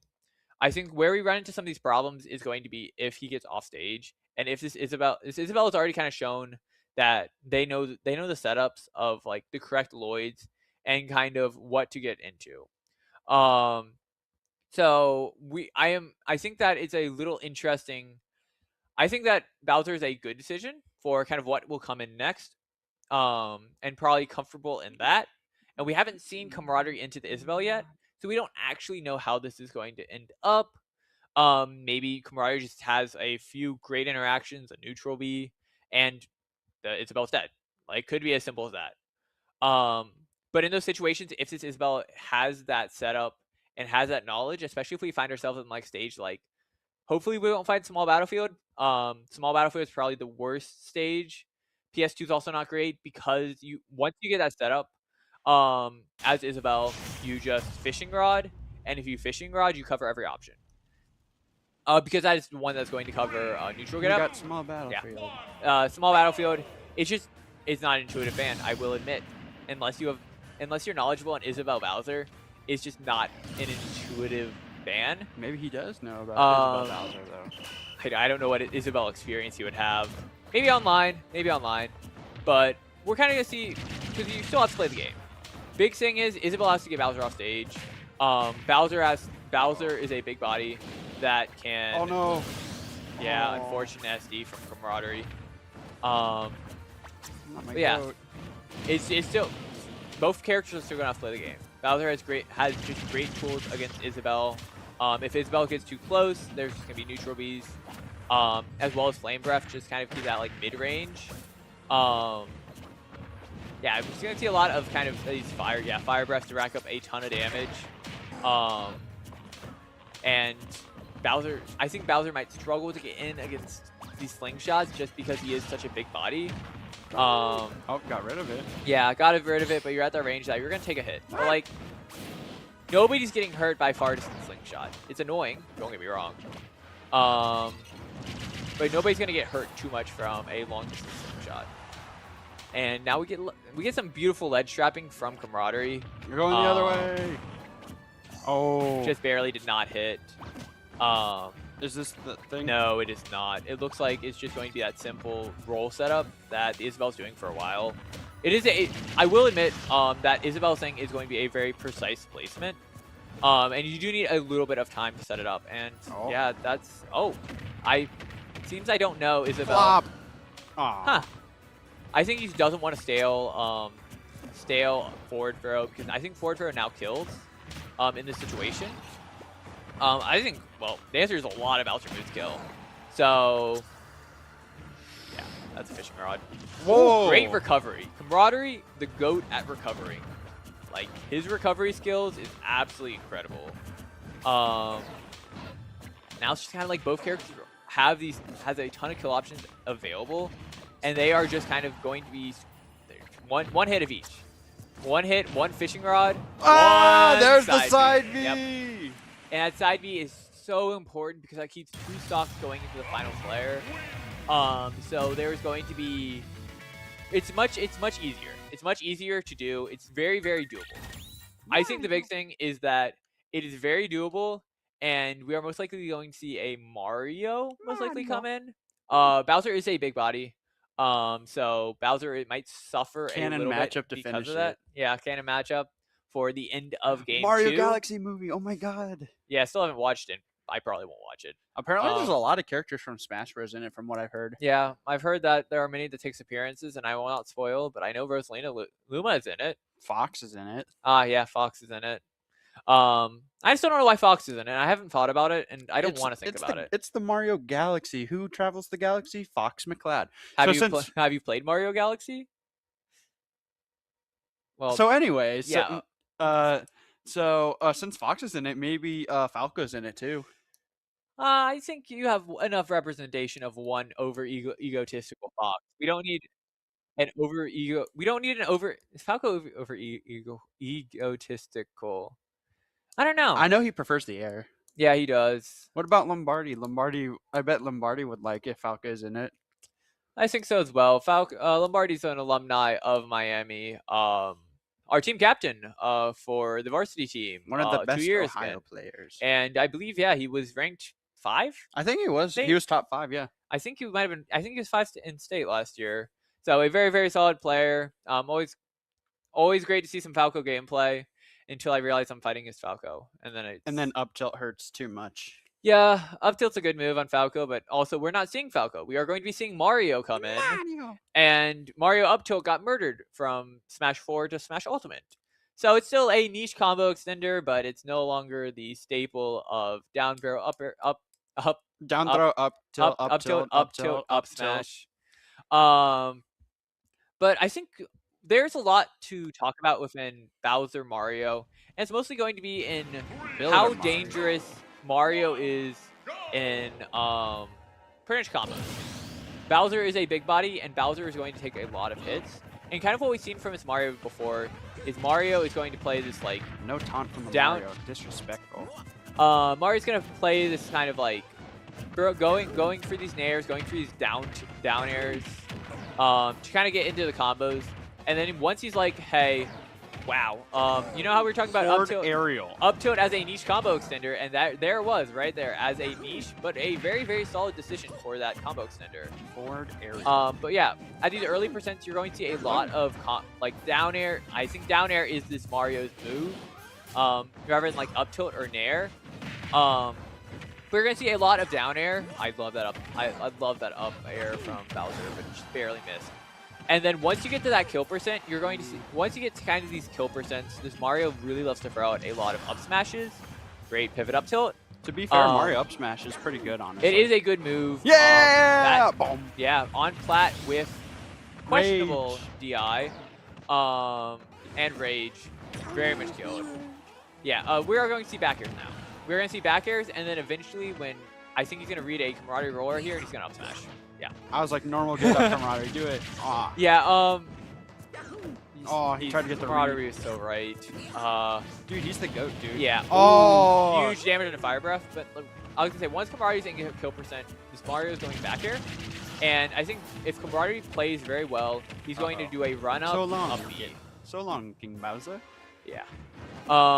Ooh, great recovery. And yeah, we're so fine here. Yeah. That move will absolutely shred through shields. And I think we've pretty even, honestly. Yeah, it's very, very even in back tilt and up smash range. Maybe even up air. Not moves I had in my it will kill consideration. It would kill. It's so scary. It's scary because you're there we go. Unfortunate. Final it's scary stop. because you're very scared of Mario does have a kill throw. That was the up B. Wrong up B. Up B. It's so scary, dude. Oh, okay. It's one stock situation. Call out. I just call it the jump in an aerial right there. That fair is The so... forward smash, the forward air, that's also a back air for some reason. Yeah, covers right just slightly behind as well. It's just kind of that range that neither player really wants to approach. Camaraderie has tools to kind of like in that mid range. Scary. It's just really scary catching an up tilt here. Forward might go aerial! into a forward air, and yes, Camaraderie barely cannot recover that. And so now I think we have to kind of take a step back and think about what went what happened last game. And the answer is an Isabel came in and absolutely just took a ton of stocks from Miami. And that's going to bring us to a game 3. And now I think we have to really kind of question, we kind of have seen how they've kind of sent in the Isabel. They've sent in the Isabel usually third or second. So we kind of assume they're not going to lead. So we don't really have to think about for lead. I think we kind of have to send in someone who we are very comfortable, like thinking that they're going to be able to take out the first player and give counterpick. And knowing what we've done so far, it's most likely going to be Rave. But with that, right before game 3, we are going to take a short break. And we are going to see you back very, very soon with more exciting Smash Bros. And a game 3 juicer with an Isabel and Miami and Rollins College. Yeah.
And we're right back into the game at a beautiful time. We gave you a perfect break, like a 5-minute break. I hope you grabbed some snacks to block in on this game 3 juicer we have. And we are having a Rave lead for the 3rd time of the day. And I can't blame Miami for saying, you know what, we want to send Rave back in. He's put us ahead every single time. And last game he did really, really well. He took a ton of stocks. I believe he took 7 or 6. I'm not sure which. He took 7. Yes. He took a ton of stocks and did a very, very good job. And I think that what we should be talking about right now is that we do see a K rule on screen. Rave cannot lose to this K roll considering I fought him 100 times before and I've lost 100 times. So he's not allowed to lose to any other K roll besides me. Yeah, so I guess with that, we are going to say that offline, Rave is incredibly experienced in the K rule matchup. I think, and so he is also very knowledgeable about how to play this matchup. Like, that was a very, very beautiful Z drop from the crown. Unfortunately, it didn't hit. But Rave is very, very comfortable in this matchup. And wow, that killed. Very tragic. Seems got hit by the tip or the tip of PK Fire. Not PK Fire, PK Thunder. We'll send you down just a little bit. I swear, I always hear every time he announces it. It sounds like PK Puzzle. I don't know why. I'm like one of the only. I've talked to people and trying to convince them. Oh, I hear PK Puzzle, but they never hear it. Yeah, I think you're going insane. I play K roll. I'm already, dude. Yeah. But no, right now we are seeing a ton of pretty much platform PK Fires. That's kind of like what Rave has been able to do, and it's a very good tool because K roll doesn't have good movement to kind of like get up to where Rave is, especially at the distance that Rave is sending it out right now. It's very much a passive game where I love the Z axis. Is that why that PK Fire didn't hit? Yes. That's my prediction at least. I could be incorrect, but I would predict that it is going to be a Z axis issue on why that didn't hit. Yeah, I saw it touched his leg, and I was so confused. And that is a great PK Fire immediately into an F smash to capitalize on the stock. Sometimes those PK Fires can be just missed it. PK Fire. Sometimes those PK Fires can be like able to get out of, especially well. But big bodies can very much struggle, so getting that like F smash immediately after is going to be much more consistent than on maybe like a floatier character like NACE itself. Dash attack not enough to kill. Just barely just holding on to his stock. If he can keep the stock right here, where this K roll is 100% at kill percent, we are going to see another like huge lead that maybe Rave can snowball again, and see what he's able to get into next game. Oh, and it's just so frightening because like almost so many of these moves, including up air, is going to take it. And he just did a great job of very knowledgeable in the matchup and just using PK Fire to his advantage. Like so far today, his hit rate on PK Fire compared to like his punish rate on PK Fire has been incredibly, incredibly low. He's just been doing an incredible job of making sure that PK Fire is done safely, but done in very, very very good times. And the few times that they have like kind of really wanted to run in and try and jump in on NACE, he's done an incredible job of just using aerials, like especially like Nair and back airs, just kind of stuff people out. Rave is like playing very, very, very, very hot, and I'm very excited to see honestly who they send into it. I think there's a very likely chance they send in Isabel, although they haven't been doing too much of that, like sending in Isabel so early. I think this time they're going to say, hey, we need to send in Isabel to kind of, in some ways, kind of stop the bleeding, because Rave's been doing so well into the rest of the team. You kind of want to make sure that you kind of keep as many stocks as you can in the back, and especially with the way Rave has been playing, I think this is a great time to rip the band, like kind of go in and send in that Isabel, who's been doing an incredible job in this crew battle, and has been taking a ton of stocks both game 1 and game 2 to attempt to stop Rave. We've kind of also seen that it's not a particularly great matchup for Rave because he is going to have to be very, very careful about when he throws out PK Fires and make sure that if he does throw them out, that they are going to either hit or they are going to be shielded. Because if they are in that kind of gray area where they are like hit by maybe like a Lloyd or hit by a balloon, let's say, it's a very easy for the Isabel to pocket it. And then you have a very damaging projectile that Isabel can use in the exact same way as NACE can. And I think and last time they played, the Isabel very much proved that she understood how that PK fire works, and knowing how it works on like Isabel as a character compared to how it's used as like Rave, because Rave can throw it out whenever and doesn't really have too much concern about like only having one. Big thing about Pocket is it increases the damage as well as increasing like knockback. So it is going to be easier to get out of. I'm not, if I'm not mistaken, as like if it's hit on Ness, but in return it's going to do a ton of damage. I think last time we saw it do like 40 plus, and then Rave got much more careful about using PK Fire.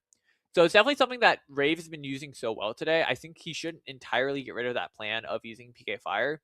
He just has to be willing to kind of try and bait out pockets or put it in um use very specific situations. And I was really getting on this Isabel talk, assuming that she was already being sent in, and I kind of forgot that I'm just making a prediction. And it does seem that I am correct, and we are going to be seeing some Isabel Ness. What do you kind of want to see Rave kind of do into this, and where he can kind of make these adaptations? Because he's gone into this is going to be the third time he's gone into the Isabel. Last time I believe he took one stock and lost two. First time he lost He's always been the one person stock. to go against Isabel first. Yes, the Isabel's been used to as a counter pick every time. So, kind of, what do you think that Raven maybe should try and fix? I wouldn't say fix, but kind of change up this time. See if maybe he does a little bit better or takes a few more stocks. Not rolling on ledge when there's a Lloyd. The pressure is real, but that's just a kill confirm for Isabel. So trying to look for another way, wait, be patient.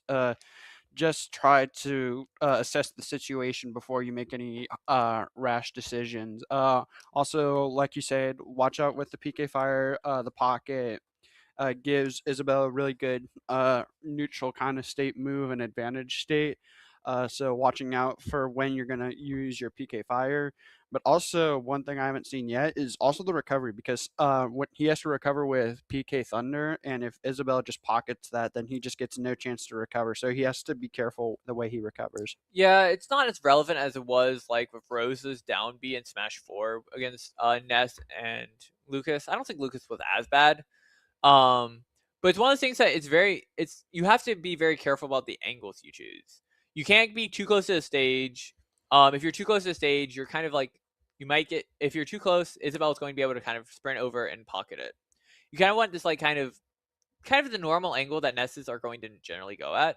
And just kind of being very aware of if this Isabel is going off stage to edge guard you. That's kind of like the big thing you have to be willing to mix up, as well as being willing to do just air dodge high just to kind of get back in those situations where you're very, very scared. It does sound like we're going to FD. I'm trying to remember. Ray said he is fine with this stage, but depending on who he's playing against, then he does not like the stage. One of those characters being K. Rool, so I don't know if Rave personally is going to like this stage, but I think that there's a very big reason on why Rave left this open. I think it's generally one of his first bans against many characters. But I think he left it open is because he doesn't want to use PK Fire as much, and by not having the ability on Plat to like, I guess muscle memory. I don't want to say he actually has to play Smashy Bros. Smashy But Bros! it's going to be a lot more neutral focused than his normal, like, he doesn't have the mix-up of throw off PK Fire off platform. And I think he wants to kind of, like, entirely take that out of his brain and just focus on just playing neutral and just being, just playing his game. Even with a little bit of less PK Fire than he normally throws out. Because he has very good neutral. Sometimes he gets a little too locked in on the idea of throwing out PK Fires on flats. So I think by going FD, you are still going to be able to throw out a little bit of PK Fire, but you're going to have to be very careful. And already, great back throw puts Isabel off stage for a ledge trap situation. I don't know if Yo-Yo hits Isabel. Oh. I don't think it does. Okay, so Isabel's up smash is very, very fast. Problem is people often fall out of it. And it's also, its range is non-existent. Yeah, back air is going to take it here. But so far, it's been very, very, very, very close between these two players. I think the adaptations that Rave has been doing with kind of like these less PK fires and kind of focusing on being able to whiff punish these like slingshots as kind of like this main focus has been a very, very great job. Because this is kind of where we're back to where we were last stock. That Rave took a ton of percentage at these like scary Isabel edge traps, and Isabel's been doing a great job of Lloyd blows up there. One thing he needs to watch out for is the pressure on shield, because you've noticed he throws out like aerials on shield, but Isabel just has faster reaction. It's just a better way to get out of shield than Rave expects. Yeah, it's one of those things that it's a rare tool that the move like is able to catch at such a distance. Slingshot has a really weird, it's just a weird move where it catches a lot farther sideways than most moves. So a general character is going to be able to kind of, against NACE at least, you're going to be able to not really nair his shield. Ooh, great slingshot, just barely misses the up air to confirm that kill, but Brave is off stage with no jump. Oh, no, I was like, yeah, he has a jump. I thought he got burnt on a slingshot. Great get up attack, and I think I really like these PK fires now because it's like, hey, what happens if I'm at 200%? It's not gonna hurt me any more than 167. Like, ooh, every single Isabel. Oh, he had the read and everything. Yeah, I thought that the fire pillar going up, and why is that a true combo? I love his decision right there to cancel that PK Thunder. He realized that's maybe not the best move that he should be going for. It very much feels like a game of cat and mouse. Yeah, I was gonna say very much of the Isabel is doing very, very well, getting Rave off stage once, but is struggling to secure the kill. Like, these early percents have been 60 devastating for Rave. Ooh. That could have caught. And no jump. Like I said, I talked about it. No. Yeah, it's one of those situations that since you don't have your double jump anymore, and and Isabel's so good at like kind of making you waste your double jump, just slingshot in general. Whippy. And it looks like Whippy's most likely are going to be our counter pick, which I think is a very, very great decision. I think he could have gotten 2 stocks, I feel like. Yeah. I think what Whippy has to kind of focus on this game is to play less around trying to get revenge off Lloyd's.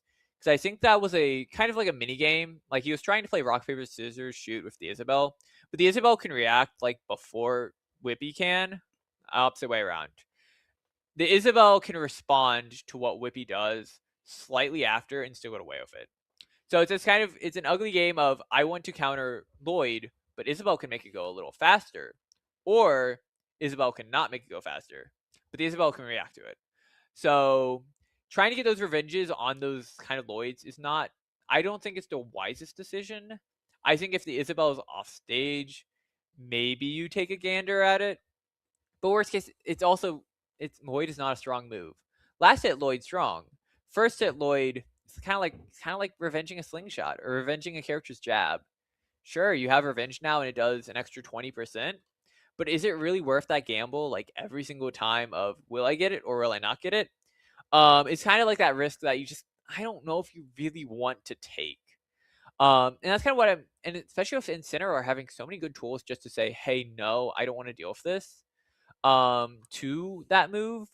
I'm not sure if I really want to see Whippy try and spend so much time trying to get revenge as he is just trying to play good neutral and kind of just playing good neutral and focusing on his advantage state as well as focusing on Isabel's recovery that sometimes I believe down tilt can 2-frame, and especially with a sort of predictable timing on up. It's a very good uppy for distance wise, Isabel's is. But it also it definitely has quite a few flaws. Any ideas on this, Keegan? What do you say about Incineroar, Isabel? I feel like Whippy definitely had a lot of time to reflect and just watch over Isabel's gameplay after the first match. Just a lot of time to analyze and see what Isabel can do, and hopefully he is able to react a little bit better now that he has a little bit more information. Yeah, I think my honest answer is we immediately see these Whippies making these adaptations. That is scary. Little aggressive there, but we kind of already see him playing very much Incineroar gameplay. That's just such a good combo. But playing this much more, I was gonna say, like, he's not. We have side B on the side of stage, or down B on the side of stage. That's such a good weight. I absolutely love that weight from him. Oh, he's doing it again. But I think he very much has to focus on the game ahead of him. If a situation where down B is the right decision pops up, I think you should go for it. Because I think that is an optimal decision in situations. But I also, yeah, that is going to catch roll. Just a really, really great read from Isabel, and just kind of like that trap there, setting it all up. I think, I honestly want to say, Whippy just feels like he wants to move in too much. Like, I get Incineroar has some of the worst movement in the game, but I'd love to see him play a little bit more of these platforms, and using platforms to his advantage. This is an amazing stage for Incineroar. Because layout, and yes. Boom! And it kills. That's enough. Oh, the cross out. Yeah, very, very great decision. And like it's just such a great punish of that side B on shield. Squeaky hammer. Interesting. Oh! Yeah, it's so nice. Now, yeah, you're now in this offstage situation where. Oh! Come on, Whippy finisher! Great trade. Great trade. Very much in Miami's favor. And finisher. Yeah. I was going to say, I really love these recoveries. A lot of going high. Such a great weight from Whippy right there. A little greedy if that side B. Not kill. Lariat. I'm waiting for the lariat. Yeah, I think he shouldn't lariat. I think that's what the Isabel's. I don't agree with that. I was like, yeah, I guess. Whatever you say, Mr. Nintendo. Yeah. But no. Oh, I forgot it was there. Yeah, I think everybody forgot it was there. Great recovery. To use armor to get out of that situation where Isabel was so certain that you were getting hit by that, because most characters either have to. Oh, finisher! No! I love the DI mix-up. I think it wouldn't have killed without the rage. This is around. Oh. Yeah, unfortunately only catches lariat. Lariat. No. No. It's Marvel versus Capcom. You got lariat and disadvantage. You know, got out there. Little. Got revenge. He did get revenge there, and now. Yeah, finish it. Yep, and that will go. Yeah. Beautiful job from Whippy. Beautiful job from Whippy being able to take that out. And now the Isabel is no longer in play, which has honestly been one of the biggest, has been a pretty big thorn in the side of Miami, and took a lot of stocks from Miami. And we're now kind of going to see either the Mario, or we are going to probably, I think Mario has been a character we've seen, and Wolf. Those are going to be the two kind of remaining. Yeah, because the Young Link went K Rule. Yeah, the K Rule was the Young Link. So the last few players are already kind of experienced in those matchups. From the people who have already played it. So we're in that situation now. I think Miami is very much in the lead. They have a stock. They're going to have counterpick on the next person. And we are going to see the Wolf come in. I don't believe that Whippy has played this Wolf yet. I actually know of certainty Whippy has not when I think about it. And I think this matchup is something that answer is we are all experienced with Wolf. This little gremlin in Twitch chat right now called Klutz is the reason that we all have experience in Wolf. So we are going to be able to. So we are very familiar with the matchup. I'd very much trust Whippy to at least probably take one or two going into it. I believe that he would definitely be able to take a stock. Especially just kind of have. I think he's done well into the Wolf recently. I think Ryan went back to Kirby for this matchup. Against him the last time I played, or I'm just lying. I actually don't know. That's what I think I remember happening. But I also just remember Me Gunner, and I smile whenever I think of Me Gunner. Me Gunner makes me happy. I'm a bad person. You being happy about them makes other people unhappy. It generally, that's the case. But we are going to Hollow Bastion. So if we have to guess who's going in on Hollow Bastion, it's Mario. I mean, theoretically, it could not be Mario, but I think it's Mario. Because generally, Hollow Bastion's a really good Mario stage. Especially if you're playing as Mario, you're going to be banning the They already said it was Wolf. Oh, did they? Yeah, I was like, what are you talking about? They said it was the Wolf. Yeah, we did. It's been a long day. Has it? What time is it? It's 10:33, bottom right corner. Ah, I see the time now. Gosh, it's 10:33. Yeah, I have homework. Yeah, because I was a little goofy, and I may or may not have thought that this was at the wrong time. I showed here at 6:30. It actually started at 8:30. So, I'm a little tragic with my memory and my knowledge and a lot of things, actually. But yeah, no, we are going into Wolf Incineroar, and this should be a very, very. I think it's going to be very explosive. That's what my prediction is when we look at this. It's going to be a very, very explosive match with a lot of aggressive. I think a lot of aggressive options. We're going to see a lot of Wolf Laser, or we're going to see no Wolf Laser. Because there's a Wolf Laser, but you also have to understand that Incineroar just can press the down B button, and now Wolf is very scared. I love that greed. No! Wrong way. I love that greed from Would-Be with that down air. Wrong way. Unfortunately, that up B did go the wrong way. So we are going back to us after fast. the longest stage banning for the shortest amount of gameplay. That's not true. They actually banned stage very quickly. I was proud of that fact. But we are, that was a very unfortunate SD, and now we are going to be getting into kind of our counterpick. And I don't know who we are going to counterpick. I think most likely AJ is my gut feeling, but I also think Camaraderie's, as we said before, Camaraderie knows Wolf. Camaraderie did especially well into the Wolf last time, didn't even get hit once. I think some of that was going to be just a couple right decisions. I don't think we can always bank off that those few interactions that Camaraderie had to kind of go back into the Wolf. But I also do think that is still the correct decision. He's very experienced in the matchup. I think that people shouldn't say like, oh, we expect that exact same result, like a very, very, very commanding restocks. Yay! So I think that Camaraderie is a very, very good decision. But at the same time, I also think that if something maybe starts to go a little wrong, they have to take a step back and say like, okay, this is fine. It is fine for maybe Camaraderie to maybe get hit. Like, it is one of the weird situations. Like, if you do very well in something before, and a few things maybe go slightly wrong, sometimes your morale can kind of like slowly go down, and it's a little bit like a worrisome situation. So I think that this is the correct decision.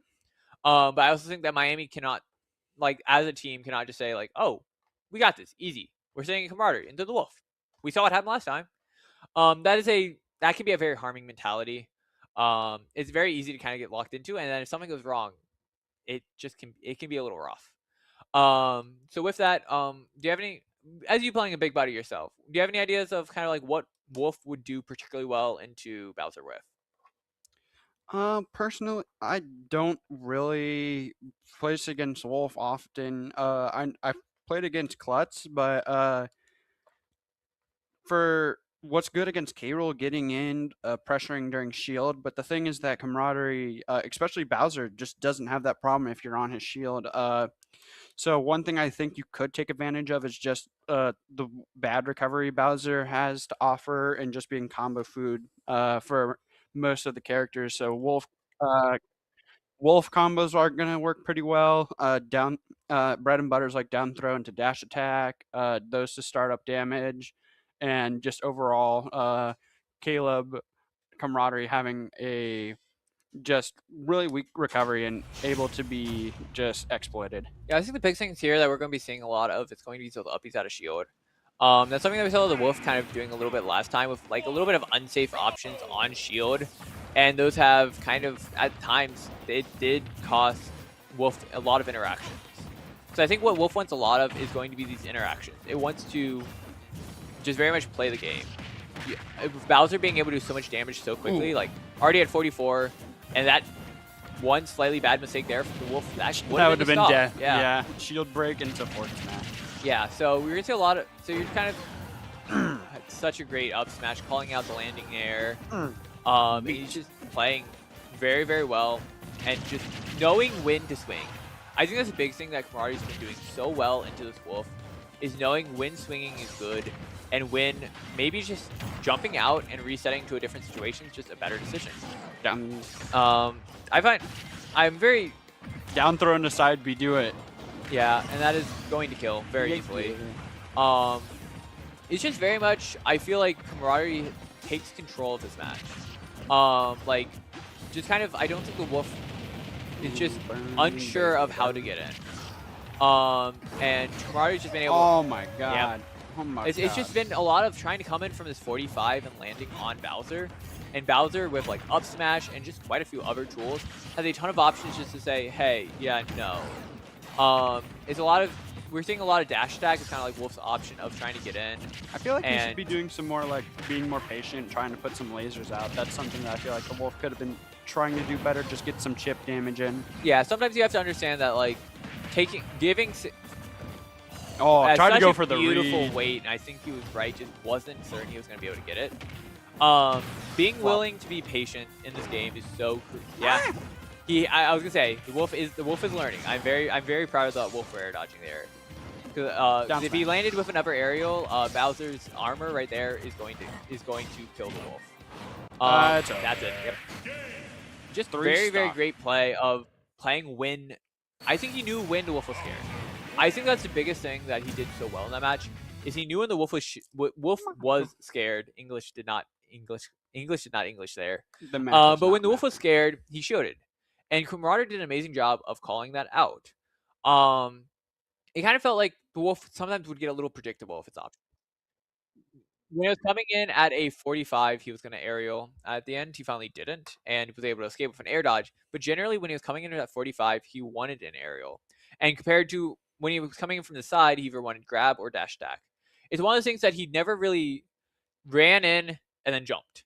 That's one, especially an empty hop. I mean, I've been talking about empty hops a lot today, but I think that's one of the big things on especially characters that have great out of shield options and generally just kind of have a good way of kind of like murdering people for coming in at the 45 or coming in with an attack. Doing a lot of empty ops or being willing to run up and then jump and trying to get over them for maybe like a back air, especially on a character like Wolf that has a ton of great options.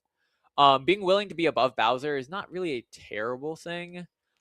Yes, up smashes exist, but I guess what I'm looking at is not looking at. It's kind of like instead of going onto the Bowser, you kind of go above the Bowser and then like slightly away from the Bowser, so you don't get hit there. It's just kind of one of the things that like you kind of need that movement to kind of like mix up a player that is so good at pretty much going out of shield and knowing when to go out of shield with up B, and then when to pretty much bat you away with like a little fair. So that's what Camaraderie does so well. He's really good at kind of batting you away with fair and putting you off stage, and then every once in a while when you think you're going to come in at the mid range, he B reverse fire breath and you take like 40%. And we are going to see Rollins College's last player, and that is going to be the Mario. This is going to be a rematch of the one that the last game's final game. So I'm really curious on what's going to kind of change between these two matches, or if anything's going to change. So far it's felt like the Mario's felt very in control. And I think the big difference is what I've seen so far is instead of going for these down airs, he's been going for up airs, which means that you're going to have to be a little bit closer on the Bowser, but up air is just going to be able to combo a little bit better. It is going to possibly even be the final match, so Rollins College is definitely trying to put it all that they can into this final match. You can definitely tell. I feel like Mario has definitely been playing way better ever since like the first match. Sadly, Camaraderie is able to get it, so Rollins College is now down to their last two stocks of the night. Yeah, we're in a very interesting situation where Bowser's at that up smash won't kill, back air won't kill, but Mario just doesn't really want to hit fair like up airs. I think in this situation you have to kind of be willing to take just a hit. Like, oh, that's a great up smash, reading the neutral get up. And then Bowser does like 100%. I love that wait there. Camaraderie does such a good job of waiting. Like being willing sometimes to not do anything. Like that slow walk up shield. Although he got nothing for it, and that slow walk up shield that apply pressure and wait for the Mario to try and commit an option. Camaraderie is just so patient and so wise. He is a wise man. As a wise Bowser Beautiful F skill that takes the stock. And we're seeing quite this might break shield. That's close. Maybe yeah, and this time Mario did DI in, which made so that Bowser was unable to take both of them down. I don't know if Mario makes it back. It would be very, very close. I think Mario does make it back actually. It would be close. Bowser bomb, finish it. Just barely missing the ledge. And that is going to be a 6-0 for Miami at Game 3. And Miami is going to take it and move on to semifinals for the bracket. And I think there's a lot to kind of look forward to of next week. And there's a lot that we also kind of maybe want to kind of look at and kind of think about like what went wrong this week. Because we did drop a game, so there's definitely a thing. That's not funny. Trae, I'm That is disappointed in you. that. But there's a lot that is both very important and that we can definitely take away from this.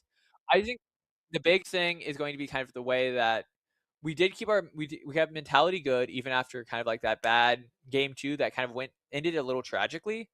But we definitely kept a very good mentality kind of throughout and into game 3.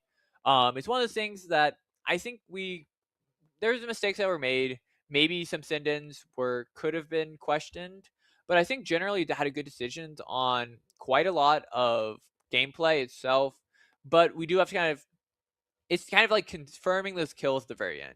That Isabel got up to the Isabel was kind of hard to kill for Miami, and the Isabel got up to like 120s multiple times and was able to keep the stock into the next one. Maybe if in game 1 or in a few of the games that were very close, if Miami was able to take that like extra stock and maybe the Isabel goes into the next game with maybe 1 stock instead of 2 stocks, we could be seeing a very, very different game that on how it ended up. So I think it was just very much of struggling to find the kills when we're most needed. And generally that's kind of can be taken down to just kind of bad breaks, which those happen. Kind of got to live it. And I mean, the big thing is that Miami did win. Rollins College put up a very, very, very valiant fight and very much just a lot of very great play from that Isabel, and especially like figuring out what Miami really loves to do. Miami loves spot dodge. Miami loves roll. That's kind of the joke. Not everybody follows that. I particularly am really, really bad about my defensive options, and I don't do them at all. But generally, Miami really loves to roll, and Miami really likes to spot dodge. And that Isabel was doing an amazing job of calling out that kind of general game plan, especially at ledge. I think that maybe thinking a little bit more about kind of how to get off ledge, especially if those kind of niche trap characters, if we maybe run into like a Pac-Man or even, gosh forbid, another Isabel. They're niche, but like if there's another Isabel, I think that Miami's learned a lot from this experience, and I think we'll be heading into the next few weeks as a much stronger team. Yeah, definitely. I feel like Miami has a lot to learn from this. Even though they did win, they have some stuff to learn. Their options when it comes to aggressive zoning or just trouble at the ledge, but that is stuff that they have time to learn about and everything. But besides that, we do have. Would you like to talk about the Miami's Yes, greatest we this do have weekend? one more. I right before we end, we are going to give one more announcement for Miami's greatest. I've gotten confirmation that we are going to be streaming this off of Miami University. So that was kind of what I talked about earlier, where we have just a bunch of different players from a bunch of different games. We got 3 Smash players. We have too many League players. I think we have like 5 of them, like 4 Overwatch players, some just people of the Forge that help out with production stuff, like Trae, as well as many others. But should be a very, very fun event. You will see a lot of great gameplay from players who are very knowledgeable in games, and you also see me playing Valorant, which is it's an experience. It's an experience that I wouldn't. It's an experience. Nobody plays Valorant like I do. It's not good, but nobody plays Valorant like I do. I can confidently say that. But we should have a lot of fun games. We have all of our main titles, other than Street Fighter 6, unfortunate, because they will be going out traveling for a very big event. So maybe check in on them. We hope they do very, very well at the event. But we have Overwatch, Valorant, League, Smashy Isn't Bros. there a mystery game too? We have a mystery game which only Trae knows what it is. It's Marvel Um, Rivals. It's Marvel I can Rivals. confirm with certainty it's not Marvel Rivals. And then we have one other game, Rocket League. Yes, I always forget Rocket League exists. So I will have to unfortunately play Rocket League as well. But it should be a very, very fun event. We have a lot of very fun people who also want to stream it out. I know Palpa is probably also streaming it. And it should be a very, very fun event. And we'll be able to see what team and which team captain drafted the best team. I cheer for Sam, ignoring the fact that I want Sam to lose. Because I'm not on Sam's team, who is Lunar, who's the Smash team captain. I don't want them to lose. I just want them to lose at every time we beat them. Those are the same thing and different at the same time.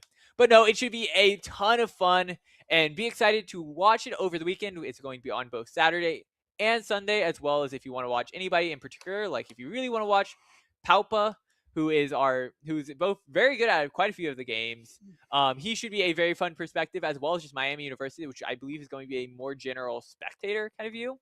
I think many of the other players are going to have their own streams. So if you really want to follow one team and cheer on a team, aka cheer on my team, which is going to be Team Heisen.